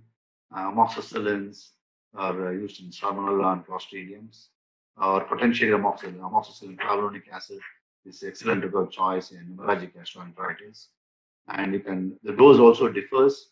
So the most important thing, dose and duration of antibiotic therapy is very important. In cholangitis, E. coli in cats can use amoxicillin or potential amoxicillin, the rate of 10 to 12 milligram per kg body weight BID. Helicobacters, as a part of triple drug therapy, amoxicillin, metronidazole, and omaze, you can use amoxicillins. Ampicillins can be used in hepatic encephalopathies. They are good. And Clostridium infections, you can use ampicillin. Endophloxacillin is excellent drug because the chances for developing antibiotic resistance organisms is very, very less with endophloxacin because they are very less used in human sites. So therefore, emergence of resistant organisms is very less for endophloxacin, and is very good and drug of choice for Salmonella and ulcerative colitis and Campylobacter infections. Endophloxacin is excellent. It can be used as a single dose formulation at the rate of 5 milligram, or it can be used as 2.5 milligram BID. Both it can be used. Metronidazole is again excellent drug of choice for shock, where there is translocation of bacteria and where there is anaerobic organisms suspected. Metronidazole is excellent. Biliary infections, Helicobacter infections, it's a combination of amoxicillin and metronidazole. And Clostridium infections, antibiotic response diarrheas, metronidazole is really a drug of choice. But only one thing you should remember, metronidazole toxicity can occur in high doses. So we have to be very careful with the dose, not exceed 20 milligram. Oxytetracyclines, again, good drug of choice because they are concentrated on ulcer sites. So they are good for very many diseases where there are ulcers, and it's also good for SIBO and antibiotic responsive diarrhea. Oxytetracyclines are very good because they have an intrahepatic cycle. They are always found in the intestinal contents. Active part of the oxytetracycline is found in the duodenum, and therefore is good for SIBO and ARD. Tetracyclines are good for Campylobacter infections. Trimethoprim sulfadiazine, again, potentiated sulfas It's good for salmonella infection and coccidiosis at the rate of 1.5 milligram per kg body weight BID. Also available parenterally. And only thing you'll have to be very careful in case of trimethylene sulfadiazine is catocogenic sicca and polyarthritis and hypothyroidism. So the dosage and the number of days you treat, you should be very careful, or you should try and use with the tear replacer. You can use trimethylene sulfadiazine when you are using. Then tylosin is again is a good drug uh, used for prostate infections, IBDs, and ARDCs. Gentamicin generally is better to be avoided because it's rhinotoxic. But however, in case of severe sepsis, it's a drug of choice. Amikacin and gentamicin are drug of choices. Generally, I prefer to use gentamicin after hydrating the dog very well in case of parvovirus because it's very good to treat all the gram-positive and gram-negative bacteria. Neomycin, the advantage of neomycin, it is not toxic when given orally. Uh, so therefore, they are not absorbed systemically. Therefore, they are available in the GI tract. So it's an excellent drug of choice for hepatic encephalopathy to avoid ammonia production in the GI tract in case of hepatic encephalopathy. And it is contraindicated in hemorrhagic gastroenteritis because it can enter the sloughed off mucous membrane and cause severe toxicity. Because neomycin systemically causes toxicity and therefore is contraindicated in hemorrhagic gastroenteritis. Okay, so sensible use of antibiotics is a must in case of GI diseases, and the indication should be kept in mind for using them. The dose and the number of days you use antibiotics, having in mind it can reduce Clostridium, Salmonella, and other pathogenic organisms overgrowth and carrier status and cause the methicillin resistant organisms that use them. Antiparasitic drugs. So you have a lot of antiparasitic drugs to take care of all cystodes, nematodes, and very rarely trematodes in pet populations. We've got a lot of them in the market. And what we should know is how frequently we should use these antiparasitics. In all sheep and cattle, they have found out antibiotic resistance, anti-helminthic resistance, which is the biggest problem in sheep and ruminants. But that problem has not been studied much, and as such, there have not much reports on anti-helminthic resistance in case of small animals. But nevertheless, we should know how to use them as anti-parasitic drugs for prophylaxis. See, you know about the transmission of hookworms and roundworms transplacentally and also through milk, and therefore you have to deworm the puppies at 2 weeks, 4 weeks, 6 weeks, and 8 weeks after birth, then monthly up to 6 months. Thereafter, at least twice a year, you have to deworm them regularly because there's always any stress or anything which can, make this normal larval, somatic larva come to the intestines and start laying eggs and contaminating the environment.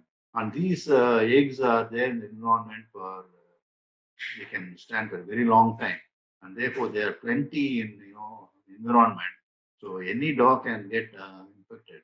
Not necessarily only puppies should be dewormed. So even adults should be dewormed regularly. And corporal microscopic examination is a must by all practitioners. Whenever the regular corporal microscopic examination, at least twice a year, it should be done. And the veterinarian should always make it a point to do direct smear examination whenever he takes temperature. He can roll it on a glass slide and keep a saline and then examine them for eggs and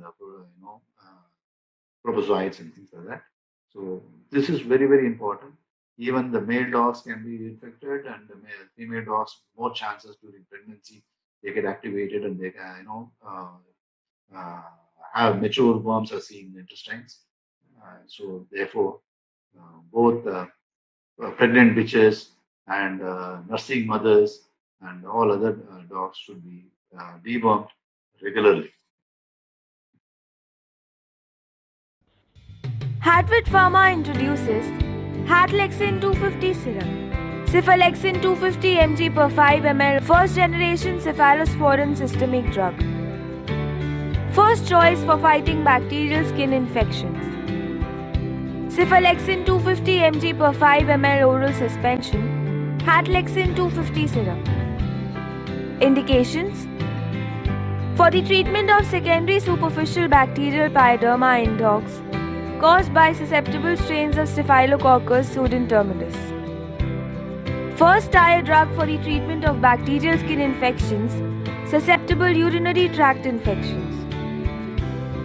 Dosage for dogs: 22 mg per kg twice a day. For cats, 22 to 30 mg per kg twice a day. Route: oral. Presentation: 60 ml. You can book your order online at www.hatvet.com. Looking forward to a long-lasting business association. Thank you. Hatvet Pharma introduces Iverage DT16 tablets, ivermectin 16 mg, antiparasitic systemic drug. Give a solid punch to worms attack. Ivermectin 16 mg tablets, Iverage DT16 tablets. Indications: in dogs, ivermectin is FDA approved only for use as a heartworm preventive. In cats, it is FDA approved for heartworm prevention and control of hookworms. It has also been used as a microfilaricide, ectoparasiticide, and endoparasiticide. In dogs, used for generalized demodicosis and sarcoptic mange, shelteliosis. Dosage for dogs: 0.2 mg to 0.4 mg per kg once a day. Route: oral.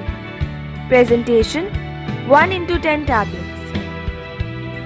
You can book your order online on www.hatvet.com. Looking forward to a long-lasting business association. Thank you. Hatvet Pharma introduces Clindahat tablets, clindamycin 600 mg, lincosamide antibiotic systemic drug, a weapon to fight deadly infection with care. Clindamycin 600 tablets, Clindahat tablets. Indications: skin infections, dental osteomyelitis, and protozoal infections including toxoplasmosis. Dosage for dogs: 5.5 mg to 33 mg per kg every 12 hours. For cats, 11 mg to 33 mg per kg once a day. Route: oral. Presentation: 1 into 10 tablets. You can book your order online at www.hatvet.com. Looking forward to a long-lasting business association. Thank you. So we have different preparations. Albendazole is an excellent drug for giardiasis. 25 milligram per kg body weight for 5 days and 5 to 10 days in dogs. It's an excellent drug of choice for giardiasis, those who causes bone marrow suppression. So all the drugs which you use, kindly make sure that you know the dose and the number of times you have to use and the contraindications. Because we have a limited number of drugs which veterinarians uses on a regular basis. And definitely we should know all these indications very well. Gunamidin for cystode infection, 25 to 50 milligram per kg body. So I don't think it's available. So we don't have to bother about that. Diclofwas is good for roundworm infection. Doromectin is a ivermectin. It's excellent for spirocerca. Fenbendazole is again a wonderful drug. 10 to 50 milligram per kg body weight for 7 days. So it's an excellent drug. Ivermectin is good for toxocara and ankylostomos. So the ivermectin again is a good option for using in toxocara and ankylostomos other than external parasites. Levamisole, roundworms and hookworms. Metronidazole for giardiasis. Of course, the neurotoxicity, or when it goes more than 30 milligram, we will be very careful. Piperazine is good for roundworm infection. Praziquantal for tapeworm. Nowadays, you get combinations of praziquantal, parental, and things like that. So it makes it easy for veterinarians to go for deworming. But nevertheless, we should know praziquantal is good for tapeworms. Parental is very good for roundworm, hookworms, and whipworms. Salamectin is an excellent drug of choice for roundworm infection, which you use topically for especially for external parasites. Where you salamectin is an excellent drug, especially for mites, sarcoptic mite. Salamectin is a drug of choice. But when you use them for that, it also takes care of roundworm infection. Preventing antiemetics. Antiemetics are used in preventing predictable conditions like travel sickness or chemotherapies. Whenever you have chemotherapy or whenever there is travel sickness, you can use antiemetics. Controls vomiting when protracted. Uh, antiemetics are contraindicated GI obstructions, and whenever you suspect toxin ingestions, and antiemetics by themselves are hypotensive in nature. We generally tend to use antiemetics, just like that. But we should always remember that it causes severe, hypotension. And in hypotensive patient, like yeah, case which critically ill patient with sepsis and shock, which is already hypotensive, antiemetics can be a real challenge. And to know the different vomiting centers and how different antiemetics are functioning, this picture will be useful. You have higher centers, you have limbic system, then you have vestibular centers, then you have vomiting center, then you have CRTS center, and you have peripheral centers in the stomach, which all induces vomiting. Peripheral inflammation, gastric inflammation, distension, hyperosmolality, GI tract diseases, pancreas, liver, mesentery, peritoneum, urinary tract, heart, pharynx, all the receptors, all they can be stimulated and it can induce vomiting. Then vomiting center in the brain, elevated CSF pressure because of trauma, CF neoplasia, CNS inflammation, all these things can cause vomiting center to be aroused. And vestibular apparatus, motion sickness, and all diseases affecting vestibular system can cause vomiting. Higher centers, cerebrum and limbic system, psychogenic stress, pain, fear can cause vomiting because of centers in the cerebrum and limbal system. Of course, limbal system is more important for limbic epilepsy and vomiting because of that.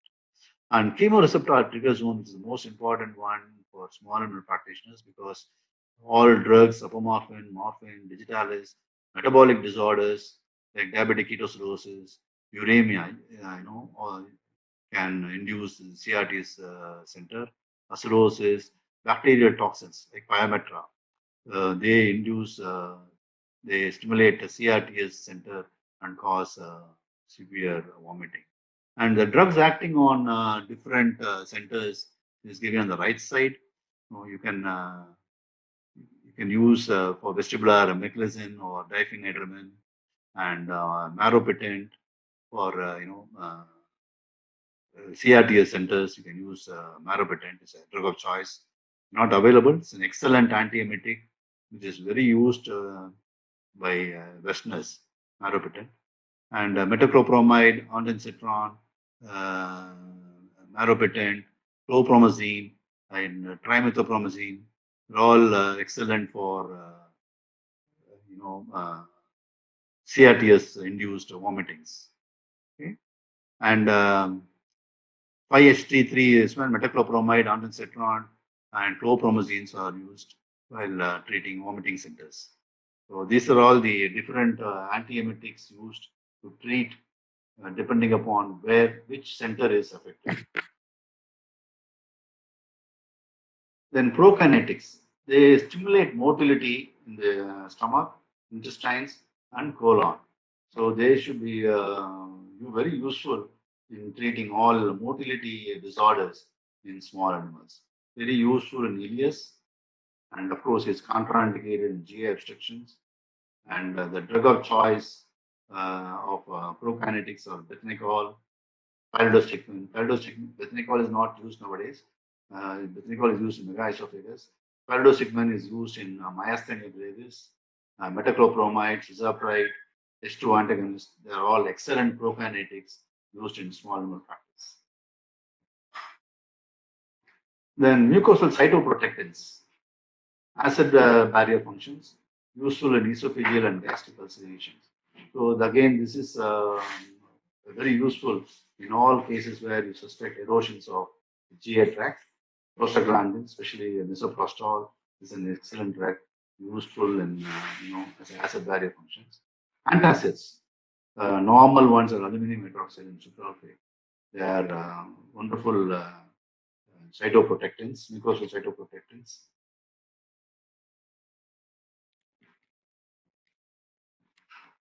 So whenever we are using antacids, what we should remember, practitioners should remember, we are using antacids like how we are using in humans. That is not the way it should be used, because the volume of aluminum hydroxide antacids given is more in case of small animals, and the number of times is more. You cannot give once or twice a day. At least you should be aluminum. All antacids should be given 4 times, because otherwise there will be reflex acid production, and there will be severe gastric gastritis after discontinuing the antacids. So that is the most important thing where you should remember when giving antacids. Aluminum hydroxide and magnesium hydroxide, all this antacids should be given 4 times daily, and the volume should be at least 10 ml should be given each time for good action. Sucralfate is an excellent drug for esophageal ulcers.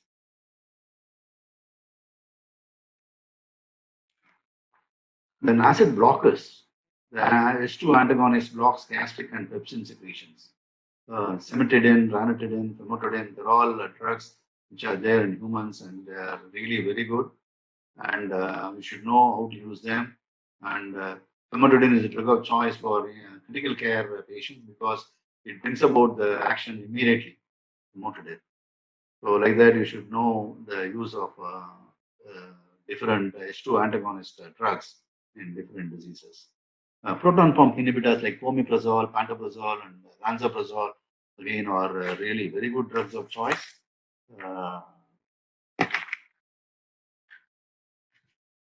They are very potent inhibitors of gastric acid secretion.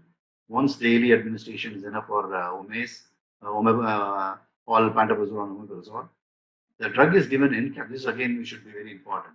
The other day I saw one prescription. OMAs 20 milligram divided, given morning and evening 10 milligram, 10 milligram.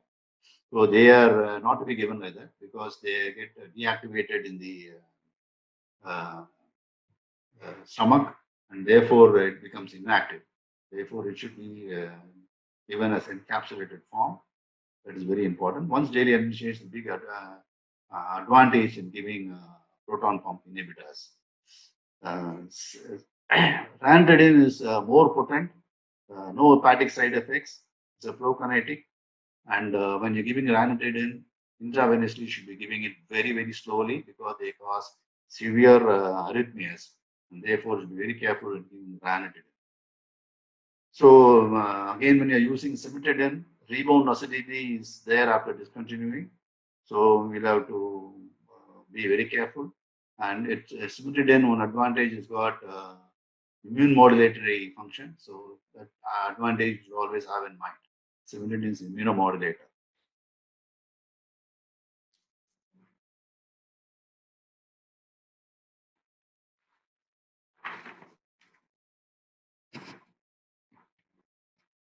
Then antidiarrheals. You have intestinal protectants and absorbents. We have got a lot of antidiarrheal products with kaolin, aluminum hydroxide, calcium carbonate, magnesium trisilicate. All these drugs are available in the market. Activated charcoal, cholestyramine, they're all excellent drugs drugs as antidiarrheals. They bind water, a direct anti-secretory effect they have, and binding toxins and pathogenic bacteria, and limits absorption of other drugs. That should be had in mind. When you are giving this drug, if they limit absorption of other drugs, there should be a time gap between giving these drugs and other drugs. That should be had in mind. Motility modifier, butyroscopamide and metamizole combination drugs are available. Chidinium and benzodiazepine are again excellent drugs in case of motility as motility modifiers. Uh, Only thing when you are using motility modifiers, you should remember that they cause constipation, delays transmit time. They are anti-secretory in nature, and so you should be using them very carefully while you are using them, motility modifiers. Antispasmodics or butyroscopamide and mebivarin. Mebivarin is not available, but however, it's a wonderful drug. Efficacy in dogs still have to be worked out. It's wonderful in human beings. Availability and data on dogs are lacking. So, and butyroscopamide you use symptomatically whenever there is severe spasm pain. You use butyroscopamide, not for protracted use of time. And diphenoxylate and loperamide are opioids, and they're also excellent drugs of choice. And loperamide are contraindicated in cats. Laxative and cathartics used to treat constipation and obstipation in dogs and cats, aid in the elimination of toxins. They either have laxative properties or they have cathartic properties. They osmotically imbibe water, softens the fecal mass, and increase peristalsis. And cathartics are purgatives like liquid paraffin, percusate sodium, lactulose, magnesium salts. They're all purgatives which are used to in case of constipations. Lactulose is a laxative. It's not a powerful purgative, but nevertheless, it's a drug which is quite often used in small animal practice, especially in case of lactulose, a drug of choice for hepatic encephalopathies, where they eliminate ammonia production. Enemas again are very important, and whenever there is severe obstipation or constipation, especially in cats, it's very important to give enemas. Soap solutions can be used. Povidone iodine, especially in case of hepatic encephalopathy, to remove residual bacteria from the colon, can be given. Lactulose enemas can be given in case of hepatic encephalopathies. Neomycin metronidazole enemas can be given in hepatic encephalopathies. Usually, water enema is enough for normal removal of fecal matter. Water enemas are enough. Retention enemas are given, with water or soap solutions. They are given with soft rubber tubing like feeding tube, and the dose is very important. Small animals about 20 to 50 ml per kg body weight, and medium dogs about 50 to 100 ml, and large breeds of dogs about 100 ml. You introduce slowly the tube and infuse with a Foley's catheter so that they don't come out, and wait for some time till they have. And you can also mechanically try to break the obstipated materials so that they can come out easily. So you should use both cleansing enemas and retention enemas. Retention enemas are good for obstipation. Cleansing enemas like phosphate and recusate sodium are important for colonic examination and things like that. They are very good. And most important thing, phosphate enemas are contraindicated in cats because they cause severe hyperphosphatemia, and they are very toxic to cats. They are not supposed to be used in cats. Next is immunosuppressive and inflammatory drugs. All diseases like inflammatory bowel disease, you will have to use immunosuppressive and anti-inflammatory agents. Prednisolone is the first drug of choice. Budesonide is being used in human beings, still not tried in dogs.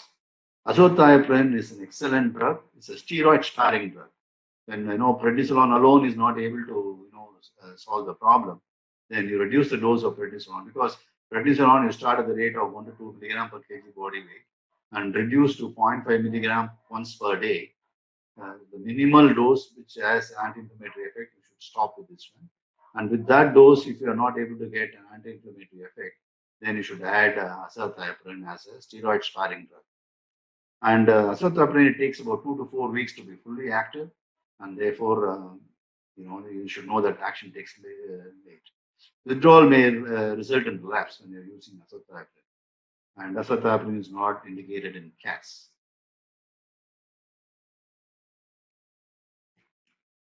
Chlorambucil and cyclophosphamide are again other drugs which are used as immunosuppressive in human beings.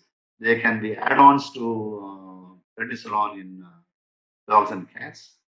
And sulfasalazine is an excellent drug, anti-inflammatory drug in treating inflammatory bowel disease.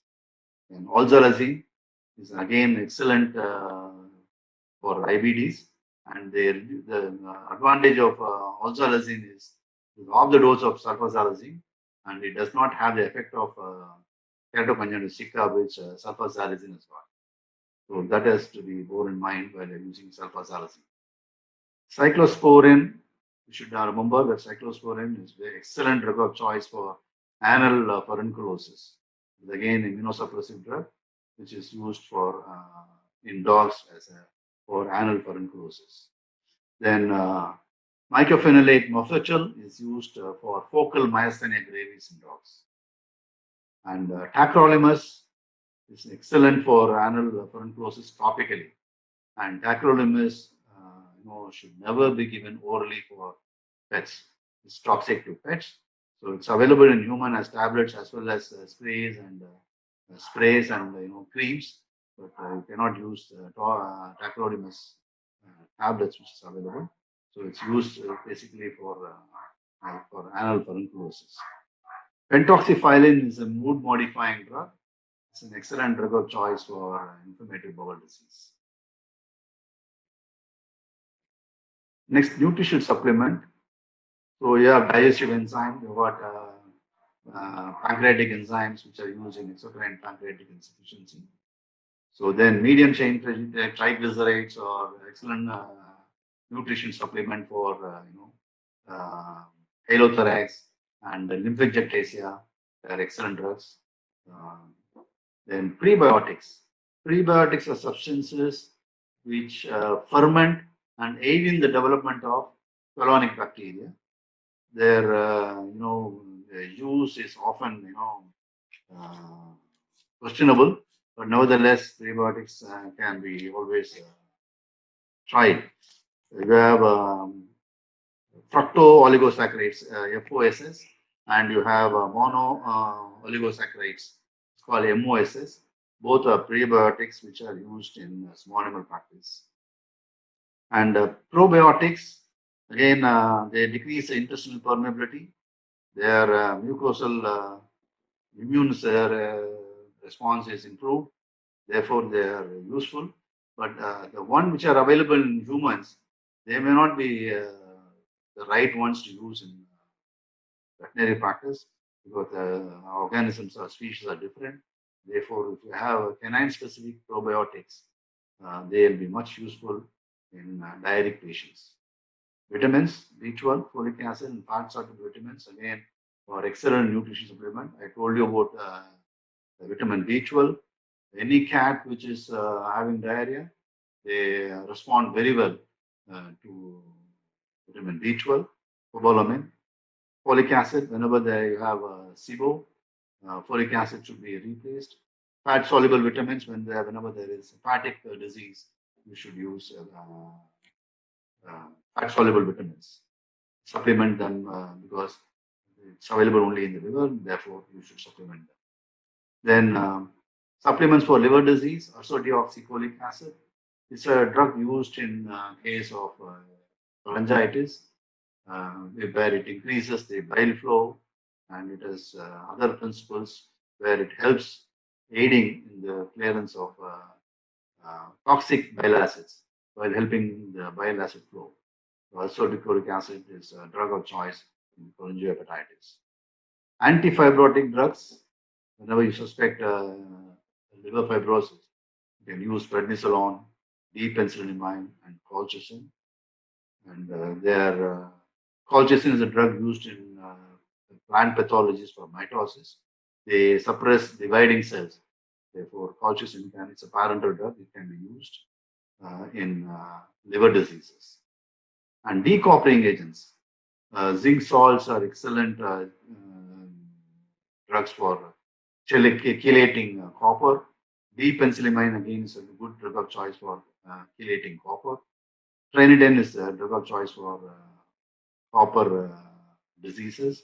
Vitamin C is again a drug of choice for decoppering. So what you should remember in these decoppering agents, they're supposed to be used for copper storage disease in bed-linked interiors and secondary copper storage diseases in Dobermans, specifically Dobermans. And whenever you have chronic hepatitis, all cases of chronic hepatitis, specifically in Dobermans, but in other breeds also, whenever you suspect chronic hepatitis, it helps in eliminating copper. That copper toxicity is not there. And therefore, you use such all those time decoupling agents as a liver supplement. Vitamin E is an antioxidant. It's an excellent drug. SAMe also has got an antioxidant properties. Silymarin is a protective, and they are to be used in all liver diseases. And the rationale of using them is questionable, but nevertheless, they do not cause any problem. And theoretically, there's antioxidant properties are supposed to scavenge free oxygen radicals, stopping further damage to the hepatocytes, and therefore they should be used as nutrition supplements. So take-home message: the proper history in a GI diseases is very, very important. Then pre and post past history and present history is very important. Then thorough physical examination of all systems should be carried out, and based on the history and physical examination, the list of problems should be listed, and for each problem, list of differential diagnosis should be made, and laboratory evaluation should be based on the differential diagnosis. Whichever is appropriate should be chosen, and a special diagnosis to arrive at a diagnosis based on the results from laboratory evaluation should be done, and appropriate therapy should be done. And whenever you do not have facilities for advanced diagnostic techniques like ultrasound or radiology or endoscopy or PLI or TLI, then you should go for the most appropriate diagnosis and treat them, and based on response, come to your diagnosis. And we are going to take care of the disease perspective, like individual perspective, like chronic gastritis, SIBO, and IBDs, all those liver disease, and all separate section. This is the overall, way of investigating GI diseases in small animal practice. Thank you. Hatvet Pharma Private Limited is a pharmaceutical company with its head office at Meerut. It was founded on 29 January 2019 with a vision to provide affordable and quality veterinary medicine to our pet parents. Hatvet Pharma is doing marketing of veterinary pharmaceuticals throughout India. In a small span of 1 year, we have launched 51 products in the veterinary pharma industry to serve our clients. In future 1 year, we are planning to have a product basket of more than 100 products.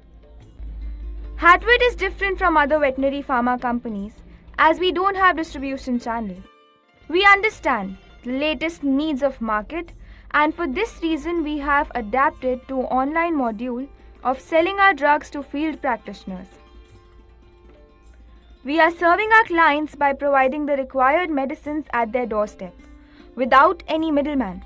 We directly collect orders online, mobile app, WhatsApp, telephonic from our end customers, and we deliver the required products to their doorstep through our nationwide logistic partners Blue Dart, DTDC, TCI Express.